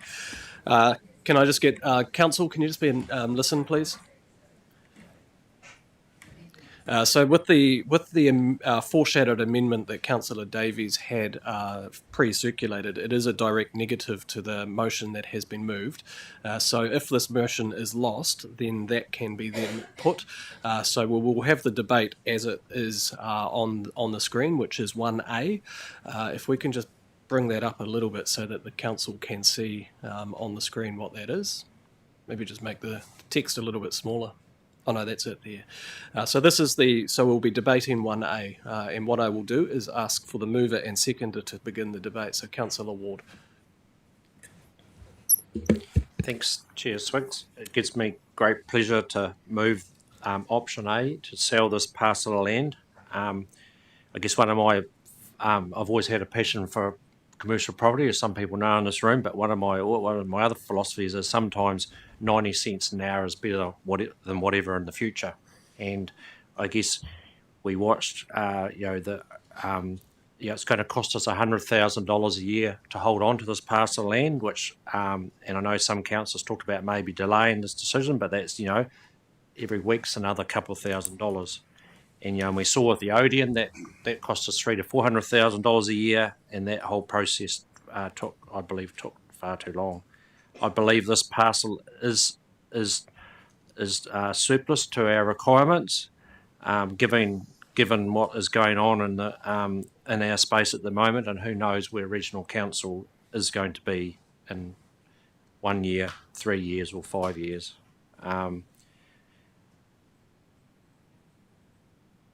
I think we can do better things with our money, and you don't know. I mean, it's only going to cost us $10,000 to put our toe in the water, do some advertising and some marketing, and so in the scheme of things, I don't think that's a lot of money. And then once we sell it, well, that can come out of the sale price. So for all those reasons, I believe this parcel of land is surplus to requirement, and we should sell. Councillor Campbell. I came to this debate with a few questions, which were totally answered to my satisfaction. One of the great pieces of advice about whether you should hold or sell an asset is to think about what would you do if you didn't have that asset, but you had the money instead. Would you buy that asset? And if you wouldn't buy that asset, if you'd instead spend it on boosting biosecurity, boosting biodiversity... I would require sharing that process of Can you please mute? On boosting water protection, on boosting flood management, if you would boost one of those instead of buying this parcel of land, then we should sell this parcel of land. That's not to say that creative things couldn't be done with it, but are those creative things more important than our core purpose? And I personally don't think they are more important than our core purpose. I would rather apply this land to boosting biosecurity, to boosting biodiversity, to boosting water protection, flood management, public transport, and all the other things that are our core business and that we were elected to provide. We weren't elected to develop land in the CBD.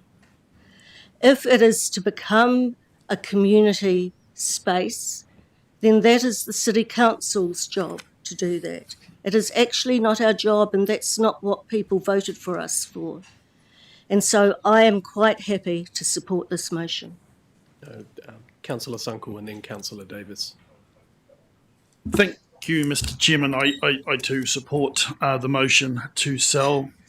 We've had this piece of land for 8 years, and the conversation went back prior to that, so we've probably been in a conversation for near 10 years. We had thoughts and ideas as to what we might do with it. We have canvassed all manner of conversations once the initial idea fell over, from car parking to bike stands to all manner of things, and we came to no conclusion, including housing for whatever. So we have been there and thought about those things over the 10 years. We have not spent the money. We have not developed. We have removed the encumbrances. I believe in our best interest is to sell the land on. It is not strategic. If we'd had a strategic use, we would have put it to use some point in the last 10 years. So I support the motion, Mr. Chairman. These are wonderful situations. If you want change, this bureaucratic process is frustrating. If you don't want change, you'll ask for more information, and we will spend more time gaining more information, and nothing will happen. I believe we have reached a point where we need to sell the land, move on, and look at what some of our core responsibilities are. Councillor Davies.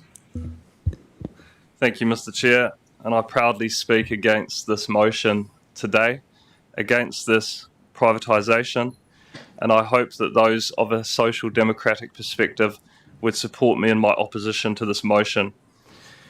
I have a foreshadowed amendment, unfortunately a direct negative, that seeks to hold the decision open until we can consider it properly through the long-term plan, alongside our other priorities and with public consultation, which is crucial and is a part of the long-term plan. I want to address the obvious objection to my position because we've already heard it and we'll hear it more. A basketball court, an art installation isn't the core business of a regional council, and that's true. If the question were, should ECAN get into the business of building recreation facilities across Canterbury, Ian might say yes, but most of us would say no, because you're right, that is the responsibility of central government and the territorial authorities, but that's not the question in front of us. The question is what to do with a specific parcel of land in the central city that we already own, next to our headquarters, that's in community use, and that sits in a part of Christchurch where public space is scarce. Regional councils do a lot of things that aren't core business. We hold investment property, we run enviro schools, we sit on governance bodies for partnerships that we've judged to be in the regional interest. The question is never, is this core business in the abstract? It's, does this serve the purpose of local government under Section 10 of the Act? And that purpose explicitly includes social, cultural and economic well-being of our communities. The site at 207 St Asaph is right now a small piece of that commons. A basketball court, an art installation, a place kids and young people actually use, and we see them there. And I've heard Nick sometimes plays hacky down there, and I've seen Councillor Cranwell shooting some hoops too. We didn't plan it that way. It happened because the land sat vacant, the community made it theirs. It's part of the post-earthquake city blueprint, but it's there and it works. Once we sell it, it's gone. It's not a neutral decision, and that's something that I really want to contest today. This isn't just the decision to sell it, it becomes a car park or another apartment building. We're making a political decision on the commons today, right now. I'll leave it at that, and I'd urge you to oppose this motion. Councillor McKenzie. I was simply just going to support the very wise comments made by Councillors Sunkel and Campbell in supporting this motion. And I think Councillor Campbell is absolutely right.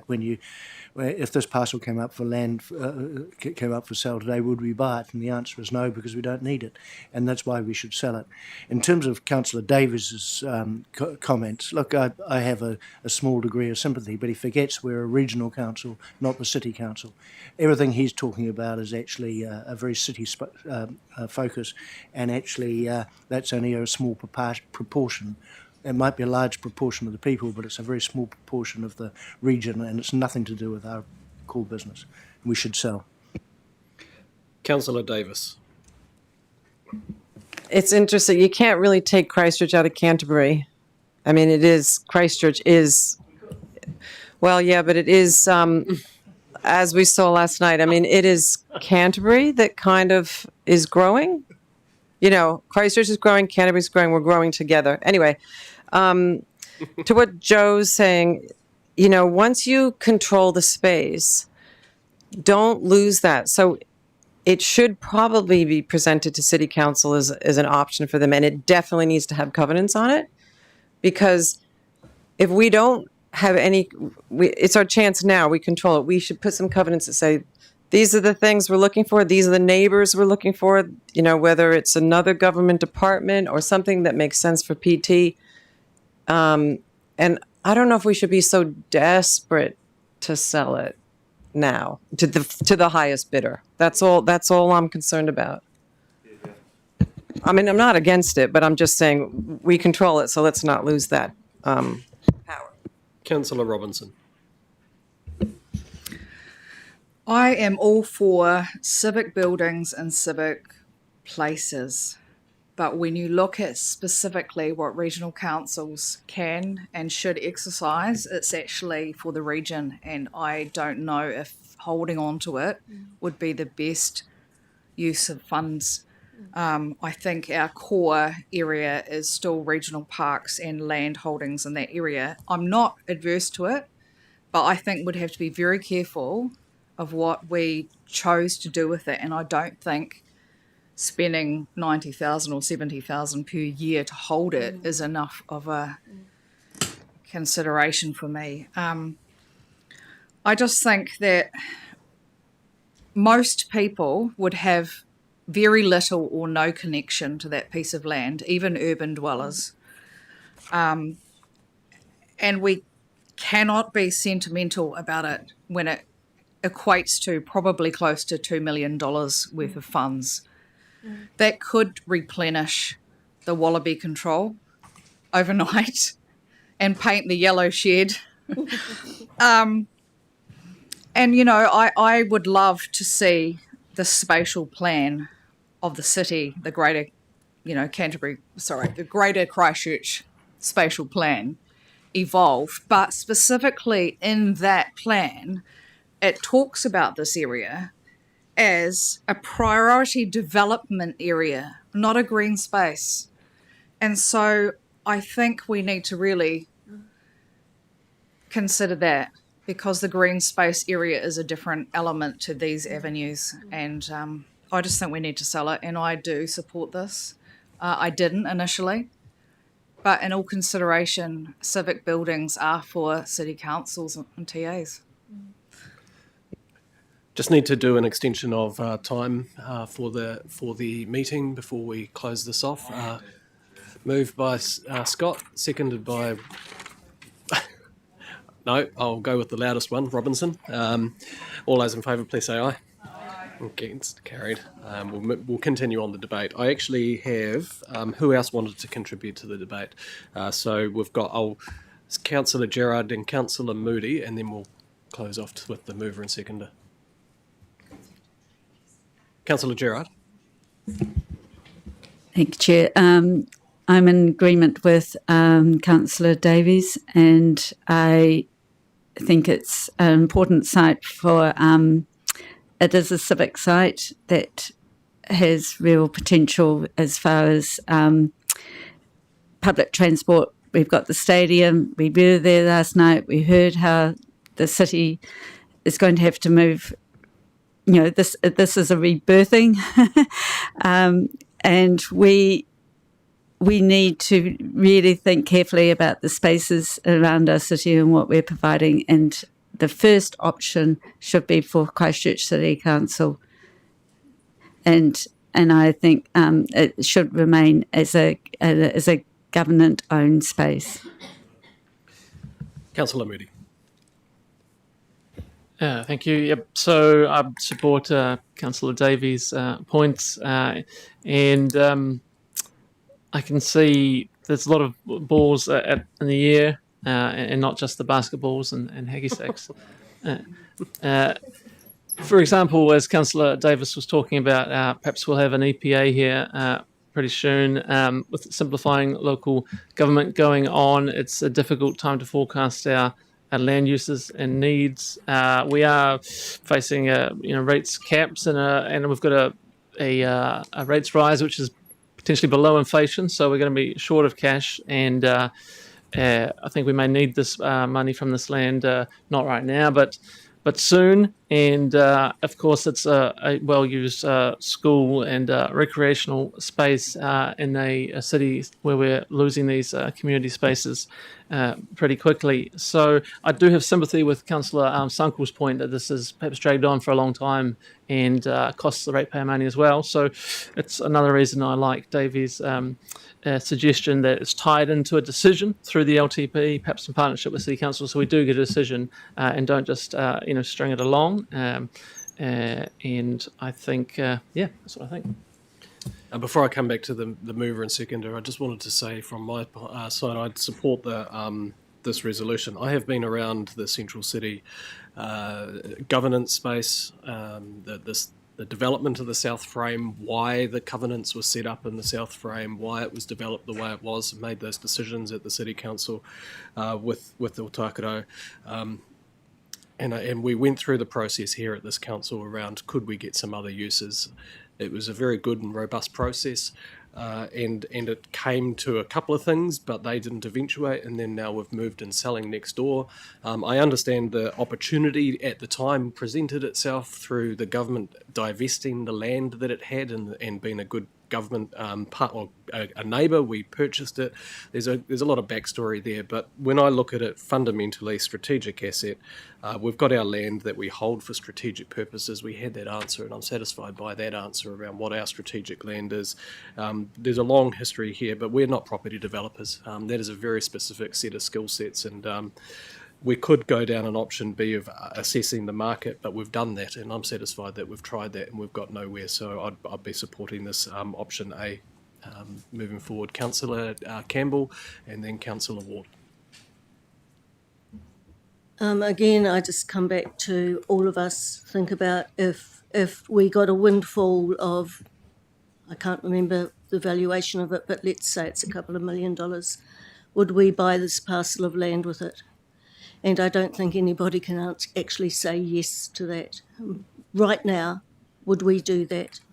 And would we favour it more highly? Would we see it as much more important than boosting biodiversity on Banks Peninsula or down a Peel Forest or wherever? I don't think we would. I would much rather get that money and use it for the things that we have to make difficult decisions about because we don't have enough money. That's all I'm going to say. Councillor Ward. I haven't got too much more to add. I'd just like to say that I'd like to congratulate our previous councillors when they did purchase this, with the vision of our future at the time. But we've now moved on, and it's not our core business. And for that reason, I'm totally in favour of us selling it. It's only a small parcel of land. It's only 1,170 square metres, so it's not a big parcel of land. And I think we can do lots of other things with the proceeds from the sale of this. Okay, so now we've had the debate. We'll move to the voting. Okay, division has been called before I even asked.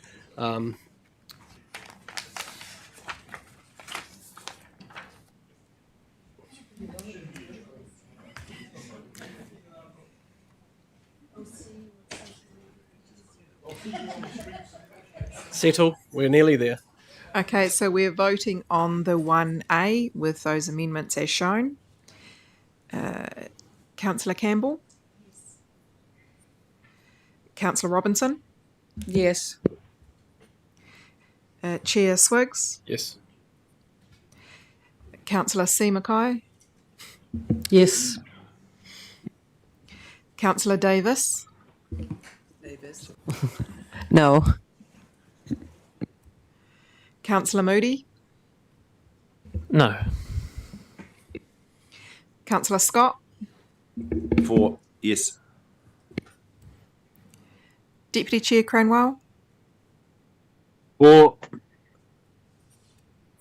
Councillor Sunkel? Yes. Councillor Davies? No. Councillor Gerard? No. Councillor Lamont? Yes. Councillor Mackenzie? Yes.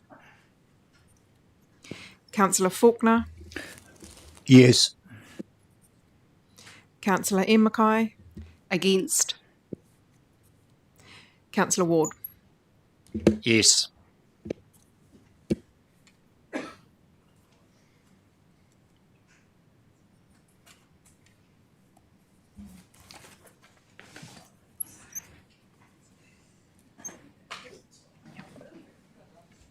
So the motion is carried 11-5. We will now break for a lunch break. We'll come back at 1:10.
Right on 110.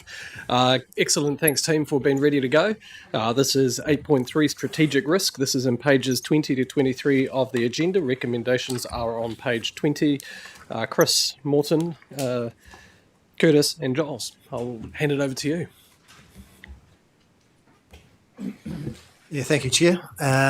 This paper we're presenting our strategic risk profile. Not looking to sell any land, so we've moved on from that topic. Be pleased you didn't have to do that. Just cheer us up over lunch. Yeah. It's all good. And of course, it is the strategic risks, right? So we know that beneath that there's the operational risks, and they are being managed in the organisation. So our core services risks, health and safety, and also back office risks for our key projects as well. So just to know that the operational risks are there, this is really talking about the strategic risks at the high level. And we've had quite a process as well around this. So started with the surveys with yourselves and ELT back in December, you remember that. We then had a workshop with ELT just to summarise those strategic risks. And then beyond there, it went to the Audit and Risk Committee and was considered by the committee and endorsed to come to this meeting. So it's been through quite a thorough process, and I think we've got a really good list of risks here. But I'm going to pass over to Curtis now so I don't steal too much thunder and let him talk through the other elements. No need to steal thunder. Kia ora koutou. Just following on from what Grant's pointed out there, we have gone through a reasonably significant process to date. I just want to emphasise a couple of things here in presenting these risks to you. One is that there were a number of individual risks identified both by councillors and through executive leadership teams. So we have had to go through a process of consolidating these, theming these, and making them into something that is actually achievable to move forward with. The second piece I would say is that what you see in front of you today is only the start of an ongoing program of work, and I'm always loath to point out that this doesn't just happen once and you stop and this is what it is. We will management will undertake further work to analyse these, to overlay some of the considerations that come out of the risk appetite process, which you've been familiar with engaging with to date, and most importantly, develop plans to manage risks, which is what we're here to do.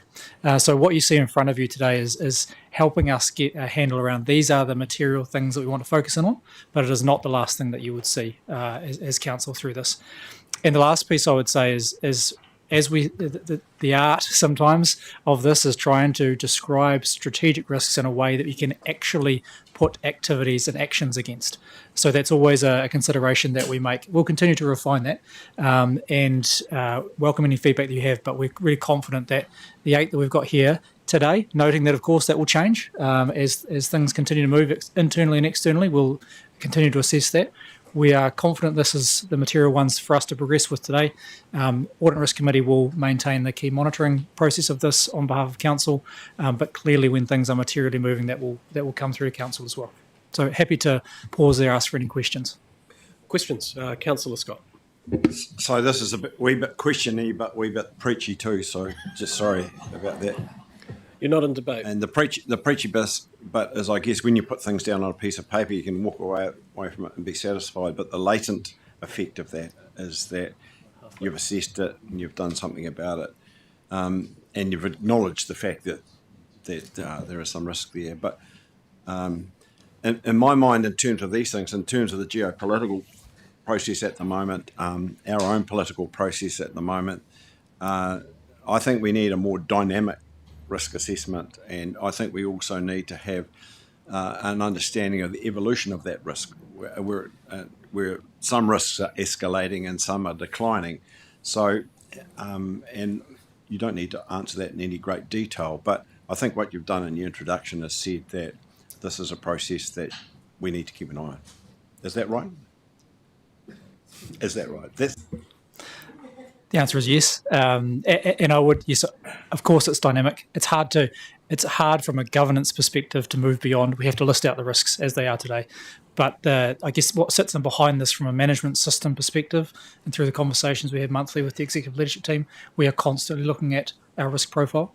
There are ways in which we can make that look and feel more dynamic. For now, it's about we need to start with the ones that we know are material to us currently, and we adjust as we go from there. I should have asked the Deputy Chair of Audit and Risk if you had anything you wanted to say or add to the conversation before we start questions.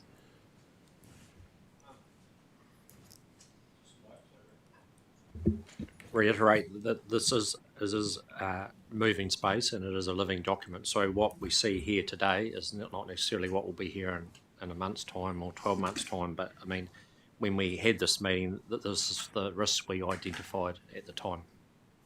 Excellent. Any other questions? Councillor Megan Mackay and then Councillor Campbell. Thank you for the framework.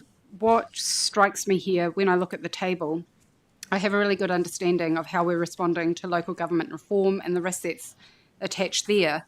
But there's a couple of boxes there that I go, okay, we've identified it, but I actually don't truly understand how we're actively managing the risk at a governance level. And in particular, when I look at the governance risk, that there's a risk elected members' capacity, cohesion and decision-making is impacted in a period of heightened uncertainty, And then I look at treaty partnership risk. There's a risk here of organisational capabilities, behaviours, compromising our agreements. And I don't understand how that's being managed actively at the governance level, given it's a strategic list. And particularly in terms of our capability and behaviours around this table, what's happening with that and who's responsible? I think that's a good question following on from the previous question, because I think it is very much the start of the process and not the end of the process, and it's essential that governance are involved. In this paper, we're flagging that there's a key role for the Audit and Risk Committee to manage and monitor these risks. That's the key function of the Audit and Risk Committee, making sure that those processes are happening inside the organisation and reporting back. I see them as being responsible for oversight of the work, but then there's something around us and us as a group of governors that should actually be responding to those risks and not just being monitored by Audit and Risk. But yeah, anyway, that's just a comment more than a question.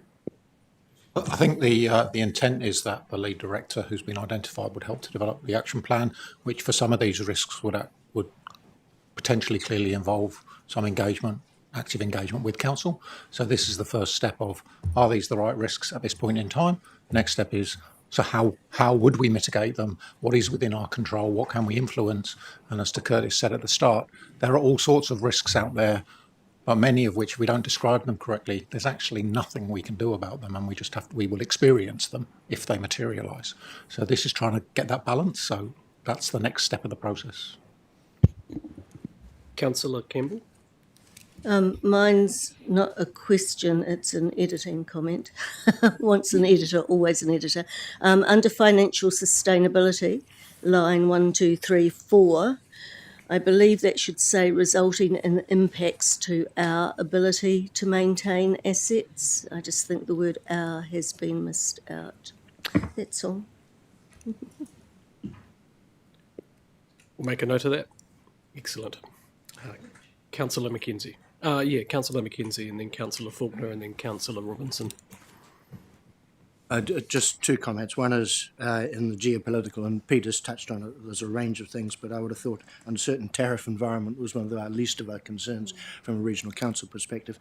My main concern really is in the Tiriti partnership risk statement, and that is you haven't identified the risk of leaving our community behind in the way we interact in terms of trying to fulfil our obligations as a partner with the Runanga or iwi.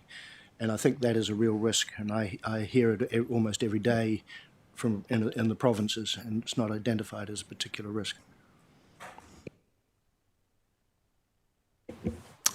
Thanks for the feedback, and I guess I don't want to continue to point to what comes next, but as we flesh these out, there is more that we can put in behind this. When you flesh the statements out further, you look at some of the work that's happening, but more importantly, again, what are the actions that we are taking to address the risk? We can pick those comments up. Giles, did you have something to say? Oh, no, okay. Are you okay there, Councillor Mackenzie? Yep, excellent. Councillor Faulkner? Yeah, thank you for that. I look at that, and it's a good starting point. From my perspective, I'd like to see a system, a traffic light system. So if I was looking at this today, for argument's sake, I go down to stakeholder relationships, where we're sitting at the current point in time, how that is, and then in 2 months or 3 months, it's reassessed. Is it still in the same status, or is it deteriorating? And I think that would help me in my thinking of identification of areas of. Thank you for the comment. Love to hear discussions around monitoring, which is part of the program work that we develop. So we will be monitoring these risks, including the appropriate dashboarding, for want of a better term. And I would also add that, not to foreshadow too much, but we would look at assessing these risks based on where they are currently, but also where we want to get them to from a target state. And to bring the conversation risk appetite that you're familiar with is where that overlay and intersect starts to happen as well. So we not only see what's happening in the current state to that red, amber, green traffic light perspective, but direction of travel, where do we actually want to get it to, and are the actions that we are taking going to get us there? Councillor Robinson. Thank you. I feel like there's something missing in here, and actually Councillor Faulkner picked up on the traffic light system. I would also like to see some of those drivers that we're dealing with. So it might be an external driver, which is central government, internal drivers, which is maybe capacity or something, because as governance, we've got these centralised code of conducts coming at us, which will limit our ability to regulate probably what we say, or we're more likely to self-censor ourselves, which leads to not so optimised, decisions sometimes. So if we could potentially look at those drivers, and also with workforce, it feels like perhaps the heightened risk for the different tiers, like for ELT or staff, there's capacity there, or there leadership gaps or things like that. Is there a way we can look at that going forward? The external drivers, I think, is really important to pick it out, because it's not a necessarily self-inflicted situation. It's been brought upon us by external factors, and I think we really need to list what they are for a risk. Thank you. Yeah, I think these are good points, and I'd like to draw attention to section 9, where we talk about the next steps around completing risk analysis for risks, assessment of the current controls in place and dependencies and things like this. I think the feedback that we're getting from councillors add to this consideration around the approach and the various categories that we're using, what we include and what we don't include. We can carry that out. I think the intention was to make sure that we got the risks broadly, I don't think there's a right, but appropriate, acceptable, before moving into considering all of those causes, risk rating, mitigations, recognising that these are strategic risks and in many ways are more difficult for the council to mitigate than maybe some of the more operational risks that we have more control over. Councillor Ward? No? Oh, Councillor Gerard then. Thank you, Chair. Yes, just thinking about situations where other councils around the country have got into trouble.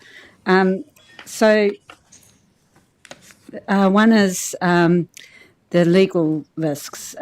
Say, like, there, up in the North Island, there was a dam, and they didn't monitor the sediment behind the dam, and that caused dam damage and downstream issues. So that was actually a legal problem for that particular council. So, we may be at fault in some situations. So how do we, that's one risk in shall I ask the other question or just, yeah. The other question was accountancy risk.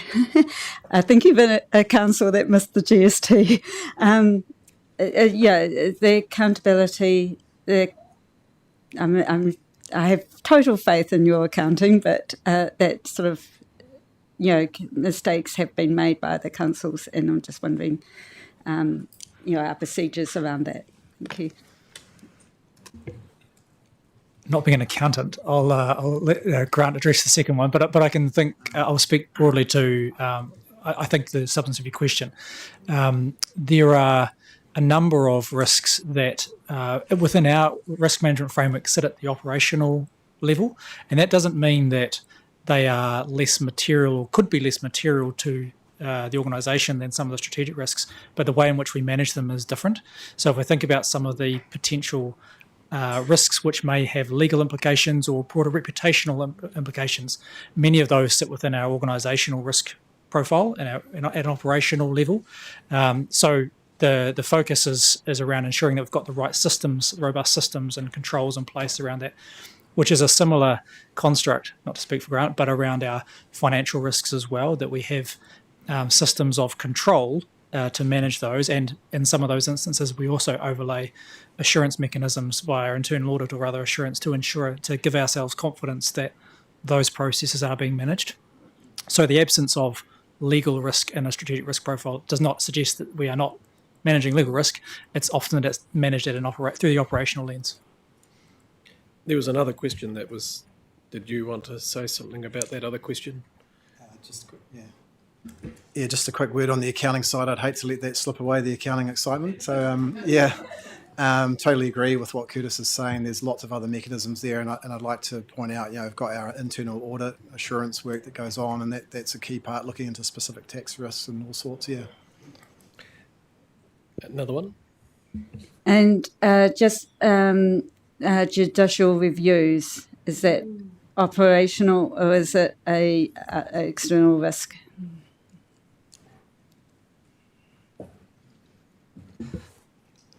I would say it's not something that we put on a strategic risk profile. It's something that is managed at an operational level. Like with these things, and there are many examples of operational risks where if they reach a certain threshold, if the events occurred, then there would be the appropriate escalation through the governance level. It's not something typically you put on at a strategic risk profile. Councillor Davis. Thank you. So you have 6 monthly monitoring. Do you think that is enough? I'm just wondering, the way things change and events, natural and geopolitical, happen. Do you think, and is it a program that you can scale? Like, could you quickly do a quick? Okay. I think what might be helpful is we have a risk appetite workshop with council early next month. Is as part of that, we probably should remind councillors of the overall risk management framework. So where do these strategic risks fit? Because the operational risk registers are regularly presented to ELT. It is periodically presented to ARC, not necessarily so that they can manage those risks, but so they can see that management is managing them. We will be in the Q3 report that will be coming to Regional Delivery Committee, highlighting those key risks that each of the core services face. So you'll see a kind of build-up of the framework. And if we remind councillors of how that fits together before we have that risk appetite conversation, that may help to see where this fits. And absolutely, this process will flex depending on the nature of the environment that we are facing. Traditionally, strategic risks tend to be reasonably slow-moving. However, the current environment may mean that statement will come back and haunt me. Councillor Faulkner.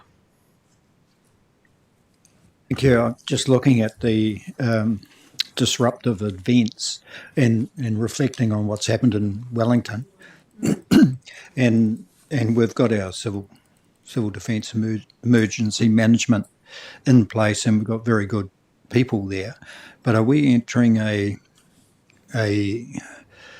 time and space where perhaps civil defence will be unable to cope if we have some of these events, and will we need to take further action to strengthen community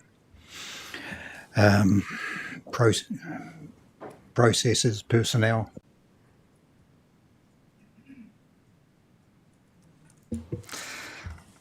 That's a big question. Look, I think there's no doubt that there's the increasing nature and significance of some of these events gives pause for every public and private sector organisation to look at capability. As it relates to civil defence, I can say that one of our key operational risk or organisational risk is around our capacity to continue to not only support undertake our role within the civil defence structure, but also to continue to deliver our core services. There is an implication there that is, if there are more and more significant events requiring our very skilled people to support those, what is the trade-off and what is the impact of that on our core services? So to answer your question a slightly different way, it's something that we are continuing to assess internally, and I think we'll, as we work through some of this in terms of what are the real actions, plans, controls we put in place, will give us further pause to sit back and say, have we got the support capacity to deliver that? But recognising there's only so much that we have the ability to control within, and that's another kind of important message I think within this is there are a number of external factors which have been called out today. We need to focus on what we can control and what we can meaningfully move the dial on, recognising that we have a role within some of those systems too. And just to add to what Curtis has said, I think it really comes down to the conversation. So you're having the conversations about the risks, and it brings up things exactly like that. What happened in Wellington has been shocking. And it's very timely right now to consider those sort of things. So I think it's that conversation, and then where do we go from there in an operational sense, not just in a strategic sense, but how do we make changes operationally to shore that up? Excellent. Is there any other questions? No? Okay. Can I have a move for this? Well, we'll get the resolutions up on the screen first. Councillor Ward. Seconder, Councillor, not Lamont, Councillor Robinson. Sorry. There's a lot of hands going up. Councillor Robinson. Any debate from the mover or seconder? Okay then. Anybody else? All right. Well, thank you very much, team. Councillor Lamont. I just wanted to say I think this is about lifting our game. It's not just for the here and now, but it's with a clear strategic focus on the future. It's not looking 2 steps ahead, 5 steps ahead, but 10, 20, 50 steps ahead, as we've come to see in our current climate, environment and geopolitical situation. Very important that we're ahead of the game. Absolutely in support. Thanks. Thank you. Councillor Mackenzie.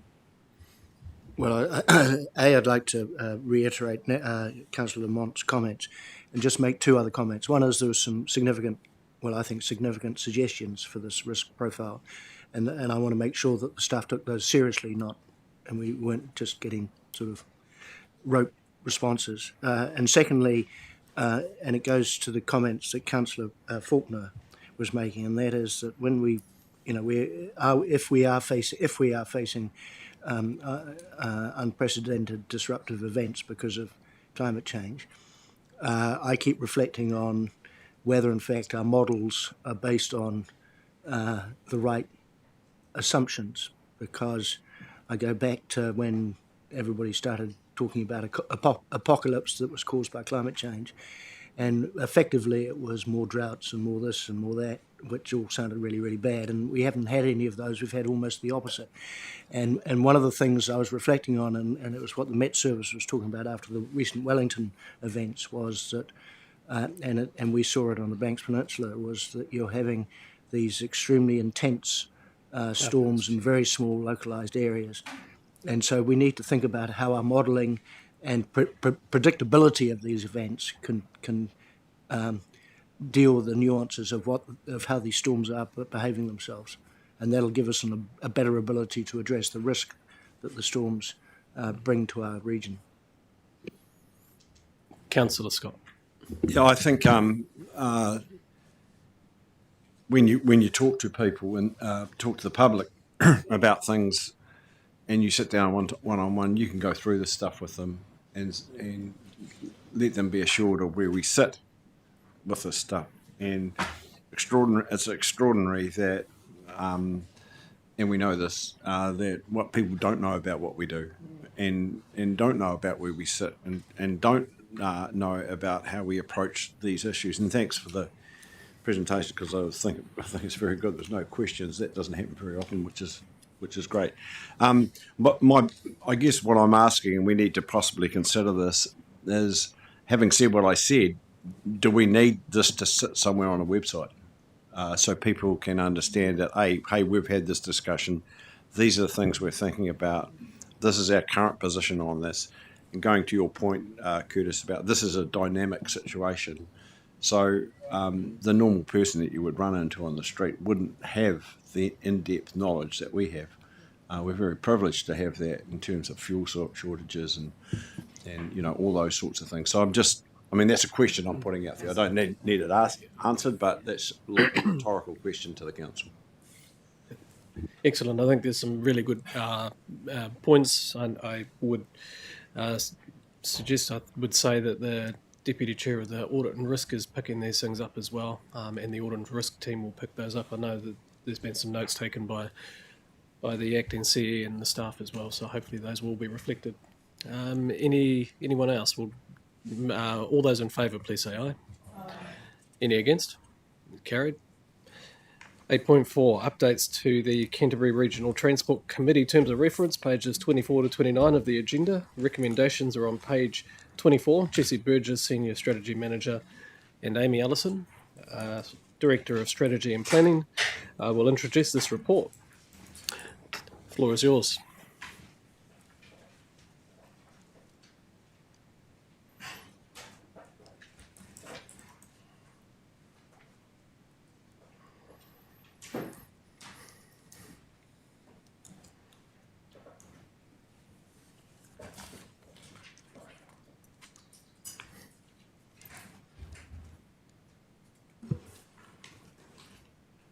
Tēnā koutou katoa. I've sat in a different chair just to mix it up. Thanks, everybody. This should be a fairly straightforward paper, in that I will hand it over to Jessie to brief you all. Just a few points I'd like to make before I do so. So the Canterbury Regional Transport Committee approved the updated Canterbury Regional Transport Committee Terms of Reference at its meeting on the 19th of February. And so we're bringing it back to you all to see whether we wish to adopt it. And so that is the ask today, but we do, of course, welcome your views and any other feedback that you would like. So I'll hand over to Jesse. Kia ora, councillors. Thank you, Amy. Just to continue on and expand on what Amy's introduced there. So the update to the terms of reference includes changes removing the reference to the committee's involvement in speed management planning. That was a change that was brought about through the previous term of government in 2023. Which required the Transport Committee to support the development of regional speed management plans across the region.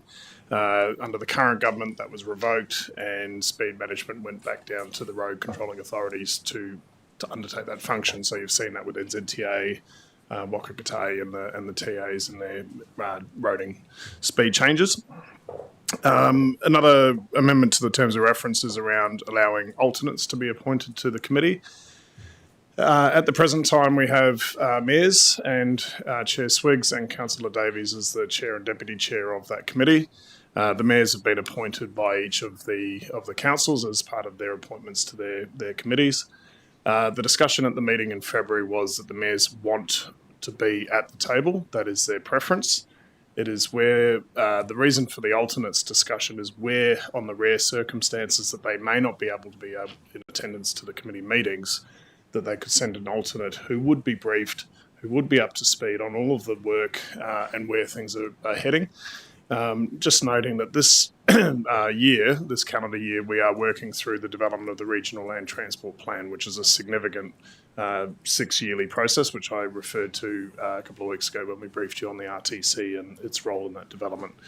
So there are very much some key decision points throughout the year that we need a full quorum of representatives around the table. So we have previously had issues with quorum, and it has presented problems in the past. So that's why that alternate option was put forward in the terms of reference.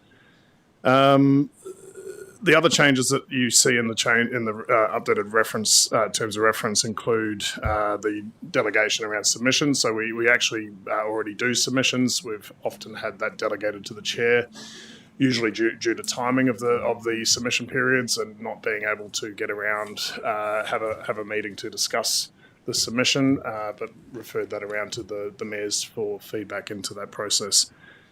We've also got some minor wording changes to just improve accuracy, consistency and readability, and also included it on the Environment Canterbury Regional Council's template for committee terms of reference. If there are changes to the terms of reference from today's discussion, we would need to go back to the Regional Transport Committee. That's the advice that we've received from our governance and legal team in that respect, to give them the opportunity to look at that again. Happy to take any questions, Chair. Councillor Scott. Question statement, I guess. So I'm surprised by this paper, Jess, and one of those reasons is that the paper does not reflect the Mayor's view. It's a black and white. We'd rather be there, but if we can't be there, then we need an alternate. And I think, from my point of view, we need to be reasonably hard on the mayors here. This is an important function that we're basically the secretariat of and referee. I note that our chair has written to the minister to see if we can get a railways member on the committee, and we've got a senior NZTA person at the table. So we've got some senior people there. I was previously said in 2016 I was on that deputy chair of that with Chair Bedford, and then when he passed on, Chair Lowndes and myself were part of that, and it was, as this reference says, or somebody else, you can have an alternate there, and it was a shambles in my mind. And so I chaired it for 5 years under Jenny Curie. When she was chair, she allowed me to take up that role, and we made sure that the mayors were there in a far better discussion.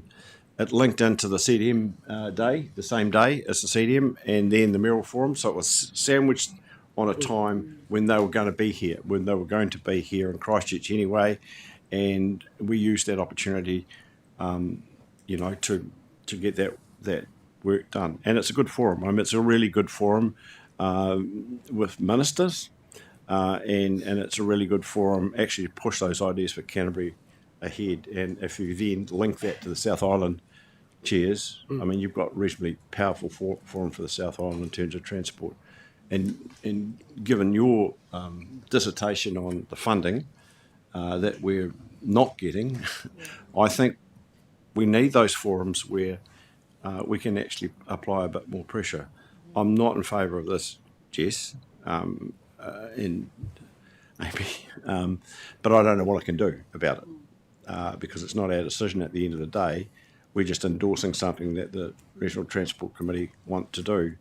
I'm not averse to, I guess I'll abstain if it goes to a vote on this, but I'm not adverse to this, but somehow we need to send a message to those mayors that, and I'm just being cynical here, right? So allow me to do that for a second, to be cynical.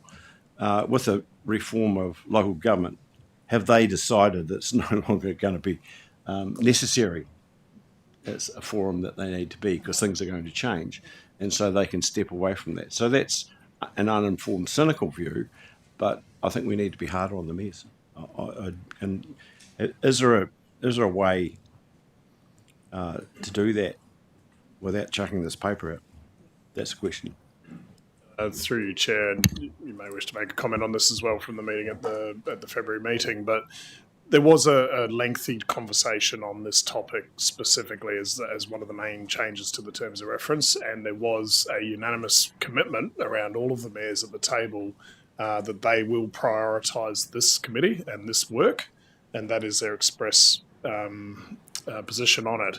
It was only when the off chance that one of the mayors isn't able to make it and we do need key decisions made that they would have an alternate who would be the same alternate throughout the course, that they would actually be able to step in for them if need be. It was really underlined that if need be, we would actually have an alternate, but it wasn't the go-to position of mayors. Many of the mayors around the table had real reluctance about it. It was just putting an option in the terms of reference should that actually be required, because we've not had that option in the past. And it was really driven by Mayor Aronson. That is his last name, down at Mackenzie, who had his Aronson, isn't it, Scott? Yeah, Mayor Aronson was couldn't make it up to a couple of meetings because he'd had surgery, and his person that he sent up couldn't vote for the meeting because the alternates that they sent up can't vote.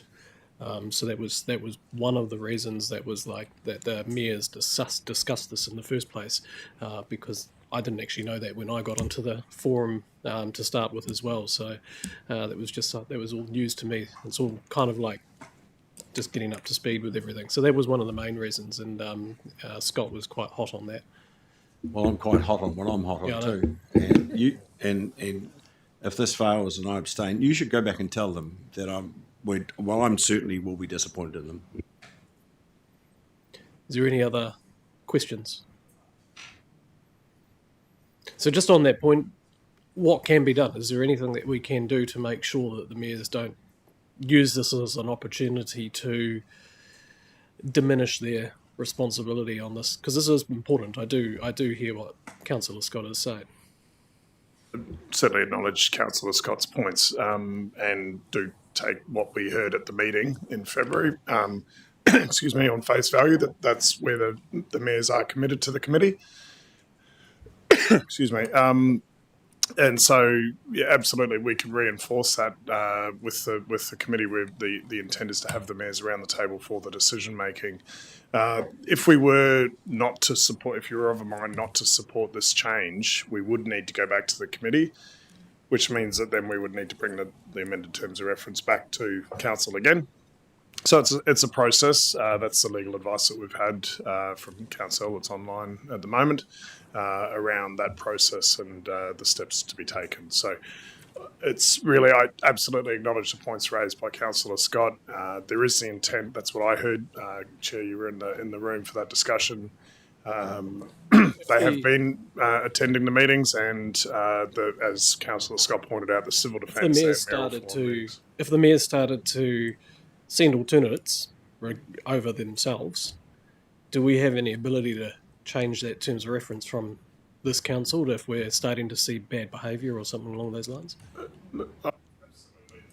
Absolutely. I think if we were starting to see a behaviour pattern where alternates were consistently being brought to the committee for various meetings, recognising that we meet quarterly, it's not a monthly meeting that we would hope that the mayors are able to accommodate that. They do have that in their calendars well in advance at the start of the year, and all the other workshops and other aspects of the regional land transport plan development have been also included into calendars.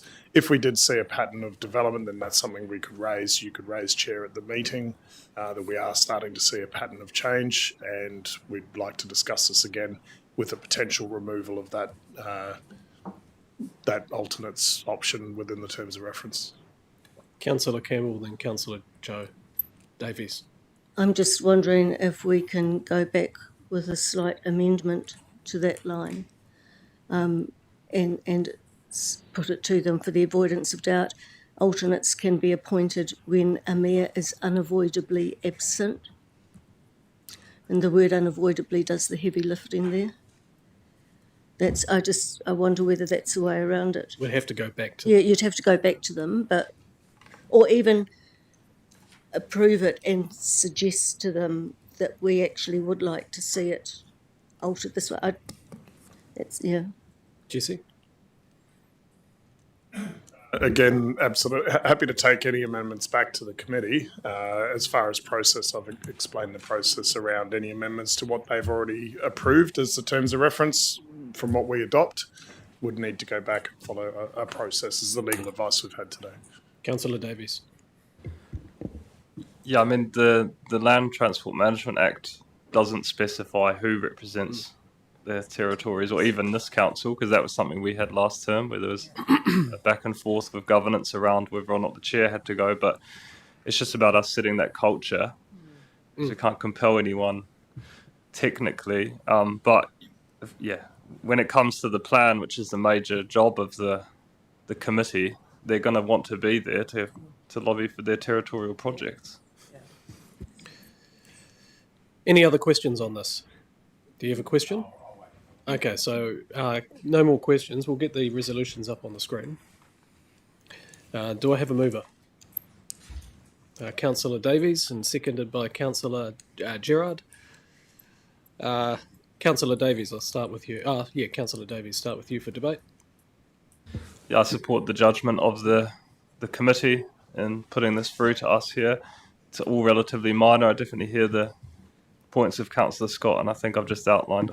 You can leave the table now. Sorry. And I think I've just kind of outlined my position on the committee and membership. But thank you, Councillor Gerard. Did you want to say anything as a seconder? I just support this important work that and how it's to be managed. Yeah. Councillor Sunkel and then Councillor Scott. Thank you, Mr. Chairman. I support the motion. I absolutely take on board the thoughts of Councillor Scott, and if I was aware or saw alternates coming in, then I equally would have a concern, and I think it would be the opportunity for Merrill Forum to have a conversation and just see if the realignment could be put in place. I note through the local leadership groups in Ashburton, we talked about ensuring that an alternate was available and in place to ensure that conversations could continue, discussions had, and not necessarily, but decisions and recommendations made. So I think in other fora, we ensure that the process can continue if someone is absent. I believe it is a way forward with the opportunity to have those words if required, if the game is played. Councillor Scott. Yeah, I totally disagree with the concept that what the plan, Joe's right, what the plan says, right? But in terms of being efficient and effective in terms of decisions that are made, they can be made in this room if the mayors are here. If there are alternates here, they go back to their councils, and what do you meet every 3 months, don't you? Or 4 months, is it? 3 months. Every 3 months. So that puts that whole thing 3 months behind. And if they're lobbying and they don't understand the stuff they're trying to be lobbying about, then that just further complicates the thing. The two big things that council did when I was there was the Woodian bypass, because the mayor turned up and hammered the table every opportunity he had, and the other one was the Ashburton Bridge. And how did they do that? Well, the people were in the room to support that stuff. Now, if you've got an alternate there, you could be another 6 months before you actually get anywhere here. Now, I'm thinking pretty seriously about making a deputation to the mayors, and hopefully they'll all be there, just to let them know what I think about this, because I'm very, very disappointed in them. Very disappointed. Any further debate?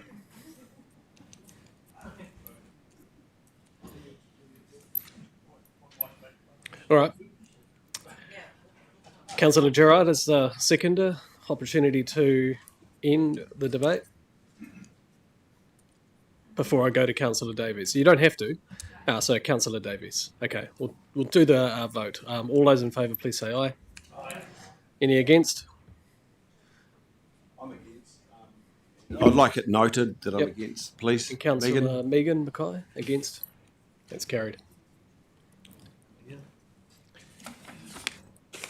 Well, you have to, because you're part of the We're moving into report items for information. Review of council resolution. What's happened? Council resolutions status report, pages 30 to 34. Recommendations are on page 30. Stephen Hill, General Manager, Governance, to introduce this report. Kia ora. Thank you, Mr. Chair, councillors. This report, you will note that there are effectively two reports addressing the resolution status items. This first report, 9.1, follows up from the request we had from the last meeting for officers to go away and review some of the past resolutions that were still on the books, be they from the previous triennium or others that had been around for a while. We have now undertaken that work. Staff have reviewed a number of those items, and so the schedule that you see attached to this report updates a number of those, and we have been able to close off and complete a number of items. There are still one or two that remain in progress, but where we are able to, we've noted where there is more information to come or further steps that will effectively progress those through to completion. So if there are any questions on specific items, I will defer to the relevant directors, but other than that, I'm happy to seek your endorsement. Any questions? Councillor Megan McKine. Look, maybe I'm missing it, but I've tried to look through, but the notice of motion, there's still, for nitrates, there's still number 3 is outstanding, but that's not on this notice of motion on this list. So, like, has that dropped off? Is that gone now? Let me get the notice of motion if it's helpful. Nitrates.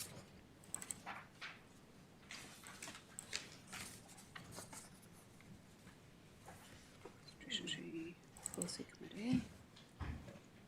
Nitrates. I'm trying to remember the notice of motion exactly, but it was in September last year. It had 3 parts to it, and part 3 was still outstanding. And that's not on here. Oh, here it is. The number, it's CNCL-2025-6163 is a resolution number, 17th of the 9th, 2020. 2025. 6.1 notice of motion by Southwood. Happy to follow that up and bring an update on that one.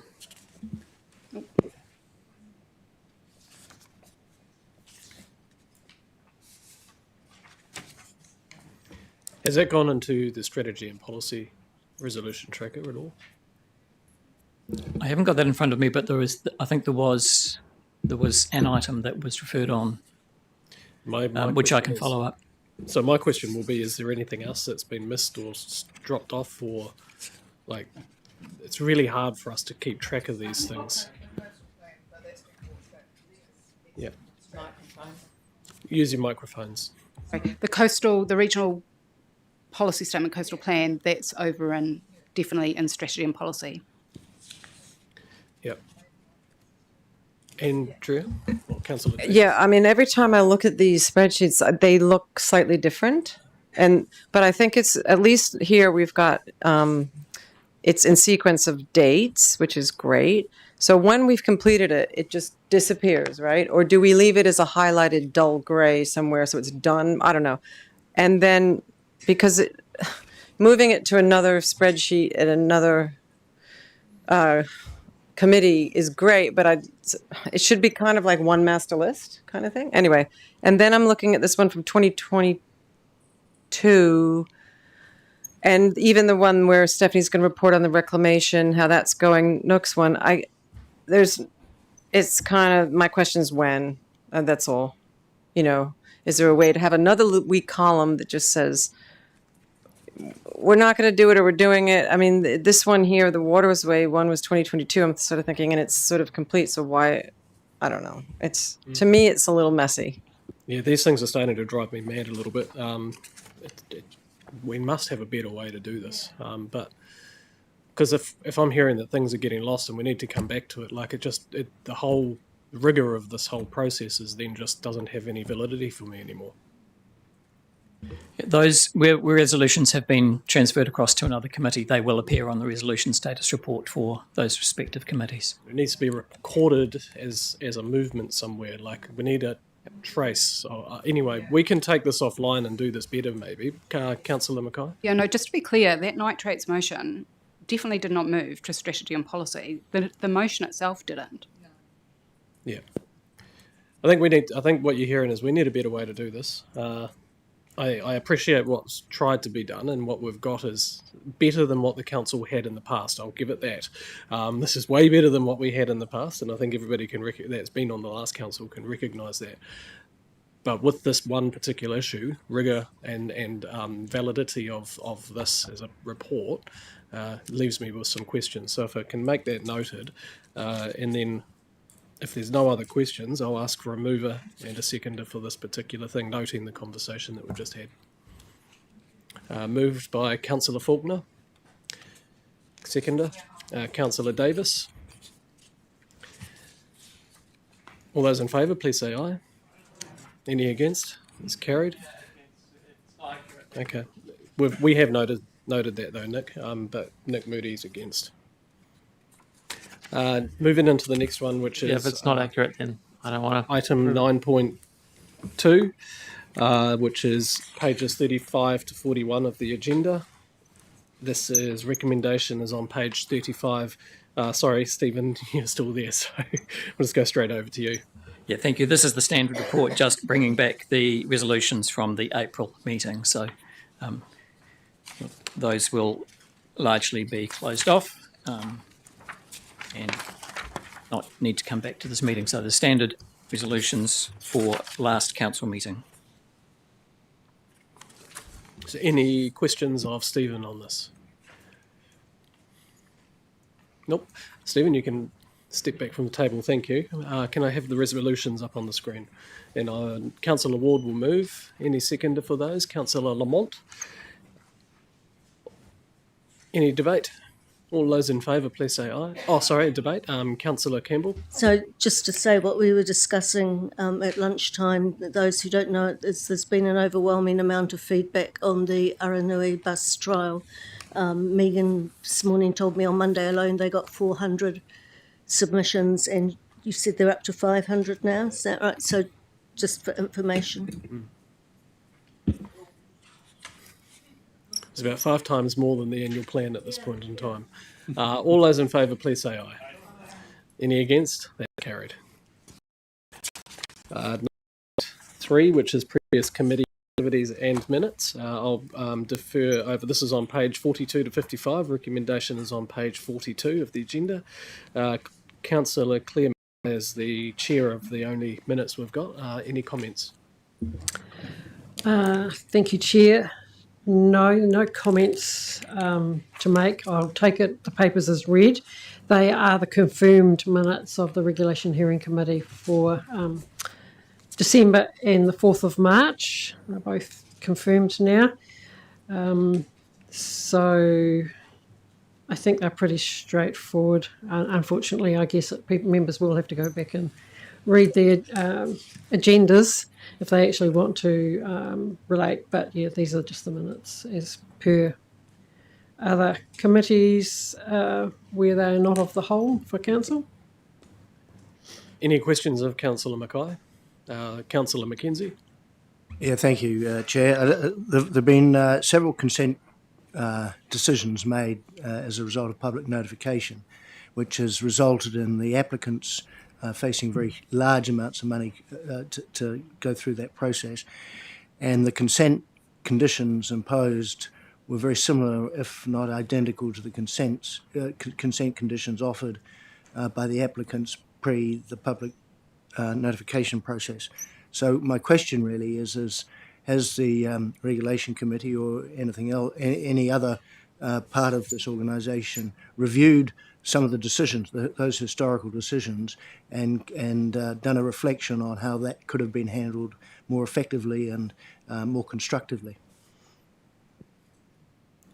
While it's not directly related to this, I would, if I may answer that through you, Chair, as the core lead for environmental regulation and protection, that is a question that has been asked several times of staff, particularly in the last probably year, and quite recently of the Director of Ops and General Manager of Compliance and Consents. So they are looking at that.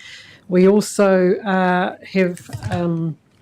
planning and doing some groundwork for a workshop where some of these questions can actually be asked directly of staff too if you don't get a satisfactory answer before then.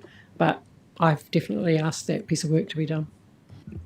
Just as a reflection on that, I've been asking those questions for a long time, and actually have seen no suggestion that any of those, that there has been a review of our processes in that decision making, and I think it's about time we actually had an outcome on this.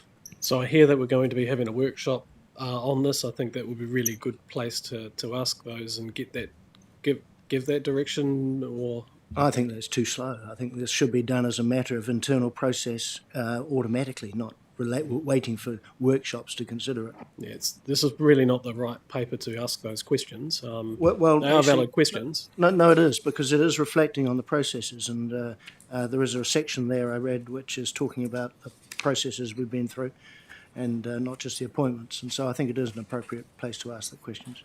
Yeah, that we don't have staff to necessarily answer that question. Councillor Mackay? Look, that's interesting. That's really framed my thinking to go, actually, what should I be asking that committee? So just wanted to say that within the committee, I will definitely be asking that question rather than here. Yeah, it's the closeout type stuff. I mean, I can see the Director of Ops nodding in the background, but we can't bring them to the table because it's not his report. So I think that point has been very well made, Councillor Mackenzie. Can I get the resolutions up on the screen if there's no further questions?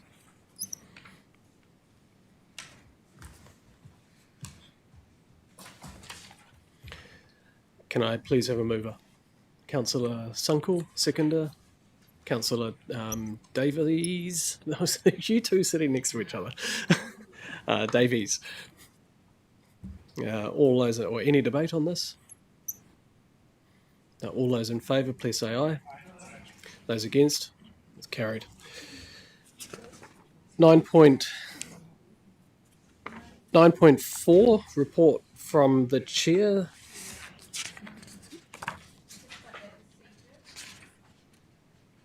Sorry, Councillor Gerard, what? I'm just wondering about their procedure. The people that seconded the thing actually weren't at that meeting, so how can they It's just confirming actually the minutes. They've read say that's true and... Because the minutes are confirmed by the committee already. So I see. Received. Yep. Right, thank you for that.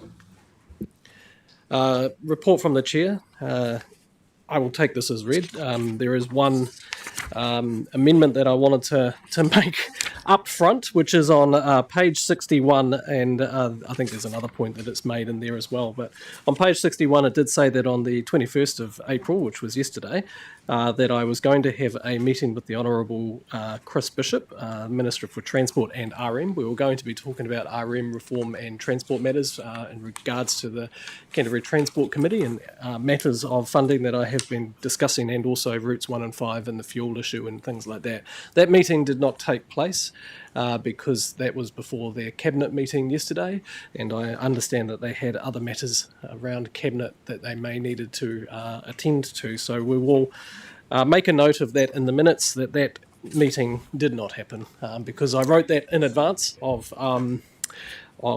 this meeting in anticipation that it was going to happen with all the best intentions. And unfortunately, the Honourable Chris Bishop, if you are watching, we are really keen to get you back in the room and have a conversation about funding for Canterbury, the South Island and Resource Management Act reforms. Have I got any other questions of people from this report? Stop it, Peter.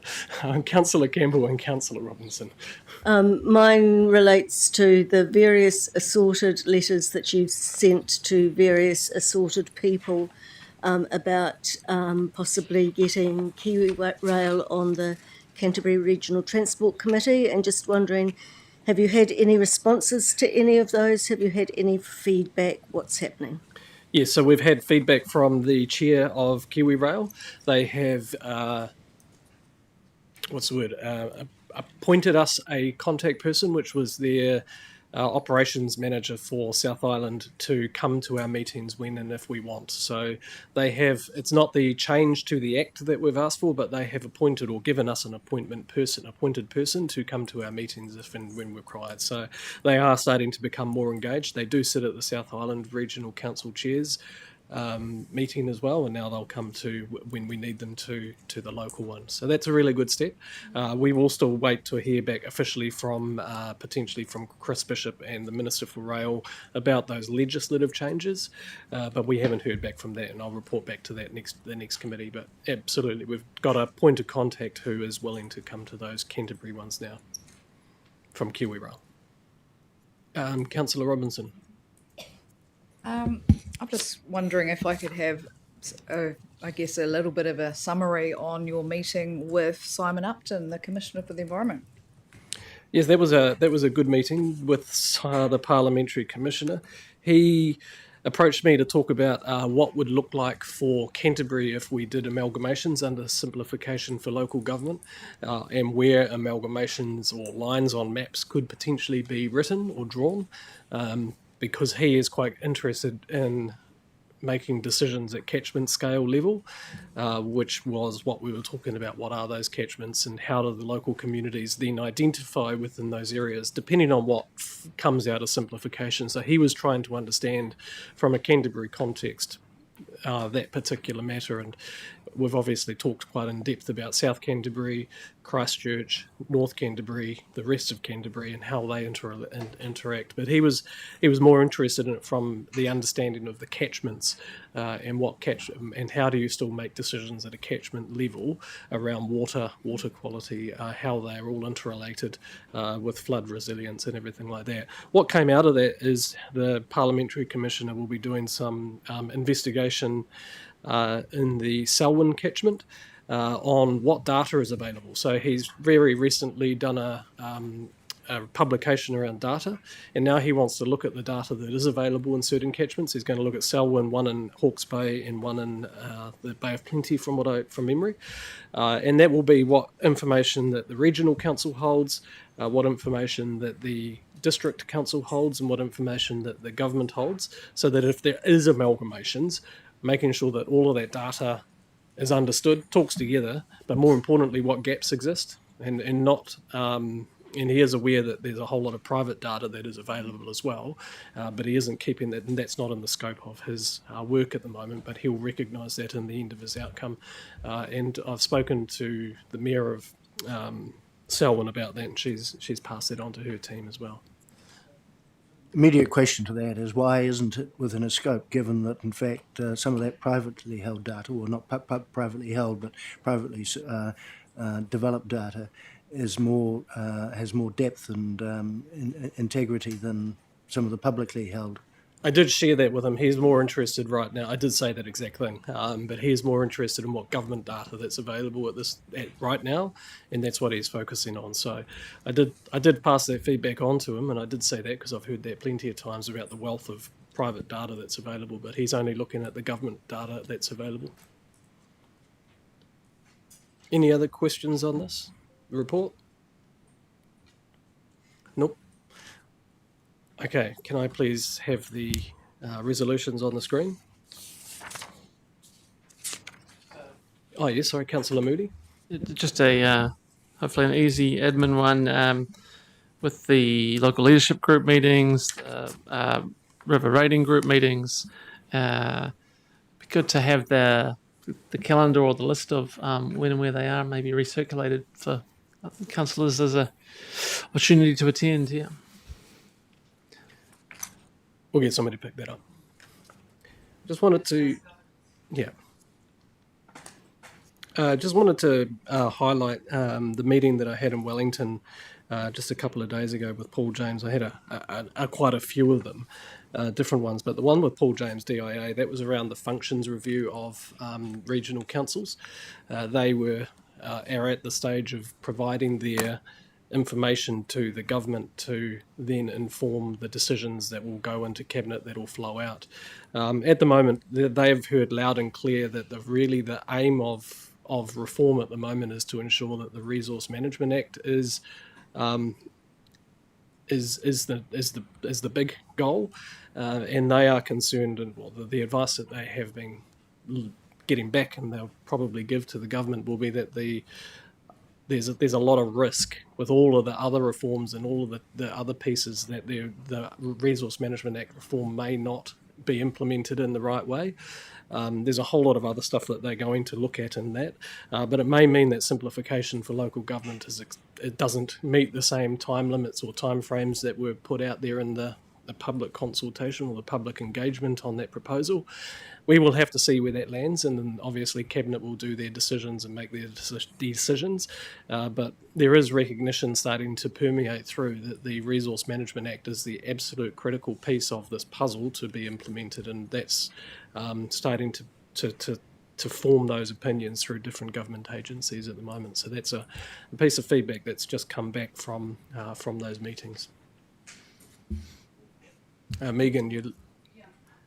I'm trying to frame a question. Yeah, sorry. So, just to go, so have I understood that what you're saying is, so that was Paul's opinion that they're going to use the rapid review of regional council functions to better inform the RMA framework, and then therefore how does it relate to streamlining local government? No, so the DIA was tasked with doing a rapid review of regional council functions that was amalgamating them into district councils or centralising them up to central government.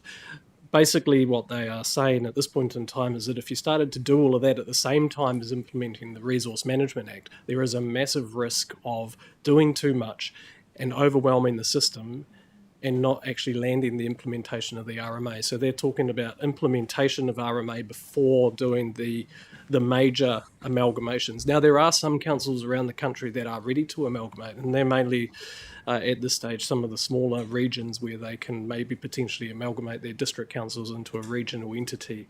And that would be a lot more simpler, but for larger regions, that is not a very simple case, and we've seen that. We need to work with our TAs about how this may or may not look like. But there is still a lot of uncertainty because that's only a piece of advice that will go into Cabinet, and then Cabinet will make the ultimate political decisions, and they are intending on potentially making those in May.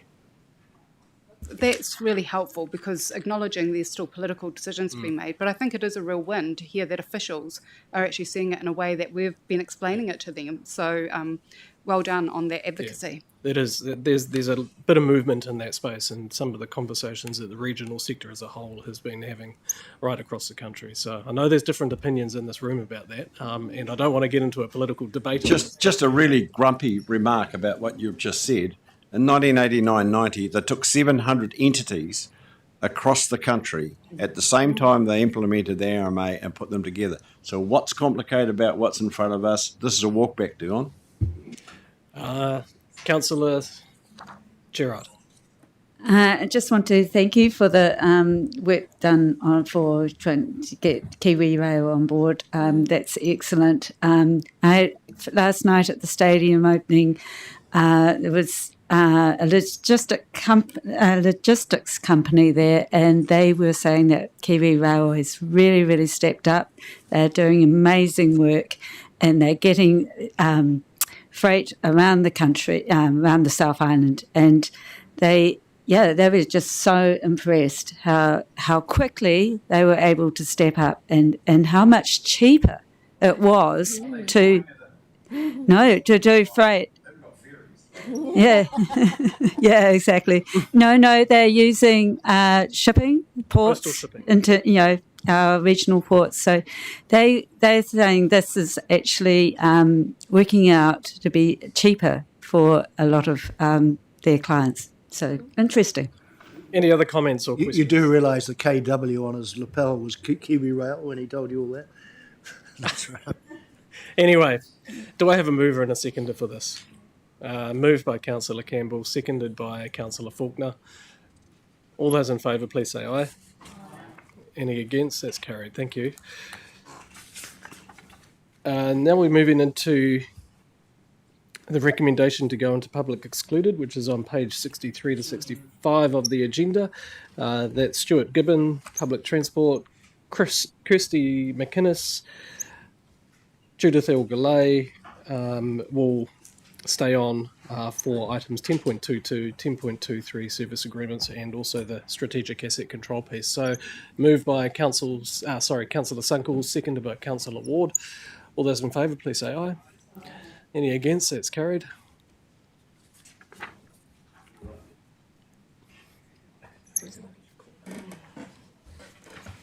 Just go check.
All those people have been waiting online.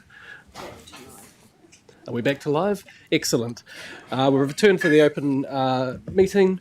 The next meeting of the Council is scheduled to be held on Tuesday, the 26th of May 2026 at 9:30am for annual plan deliberations, and an ordinary Council meeting on Wednesday, the 27th of May 2026 at 10:30. I now declare the meeting closed at time is 3:41, and Councillor Mackenzie will close with a karakia.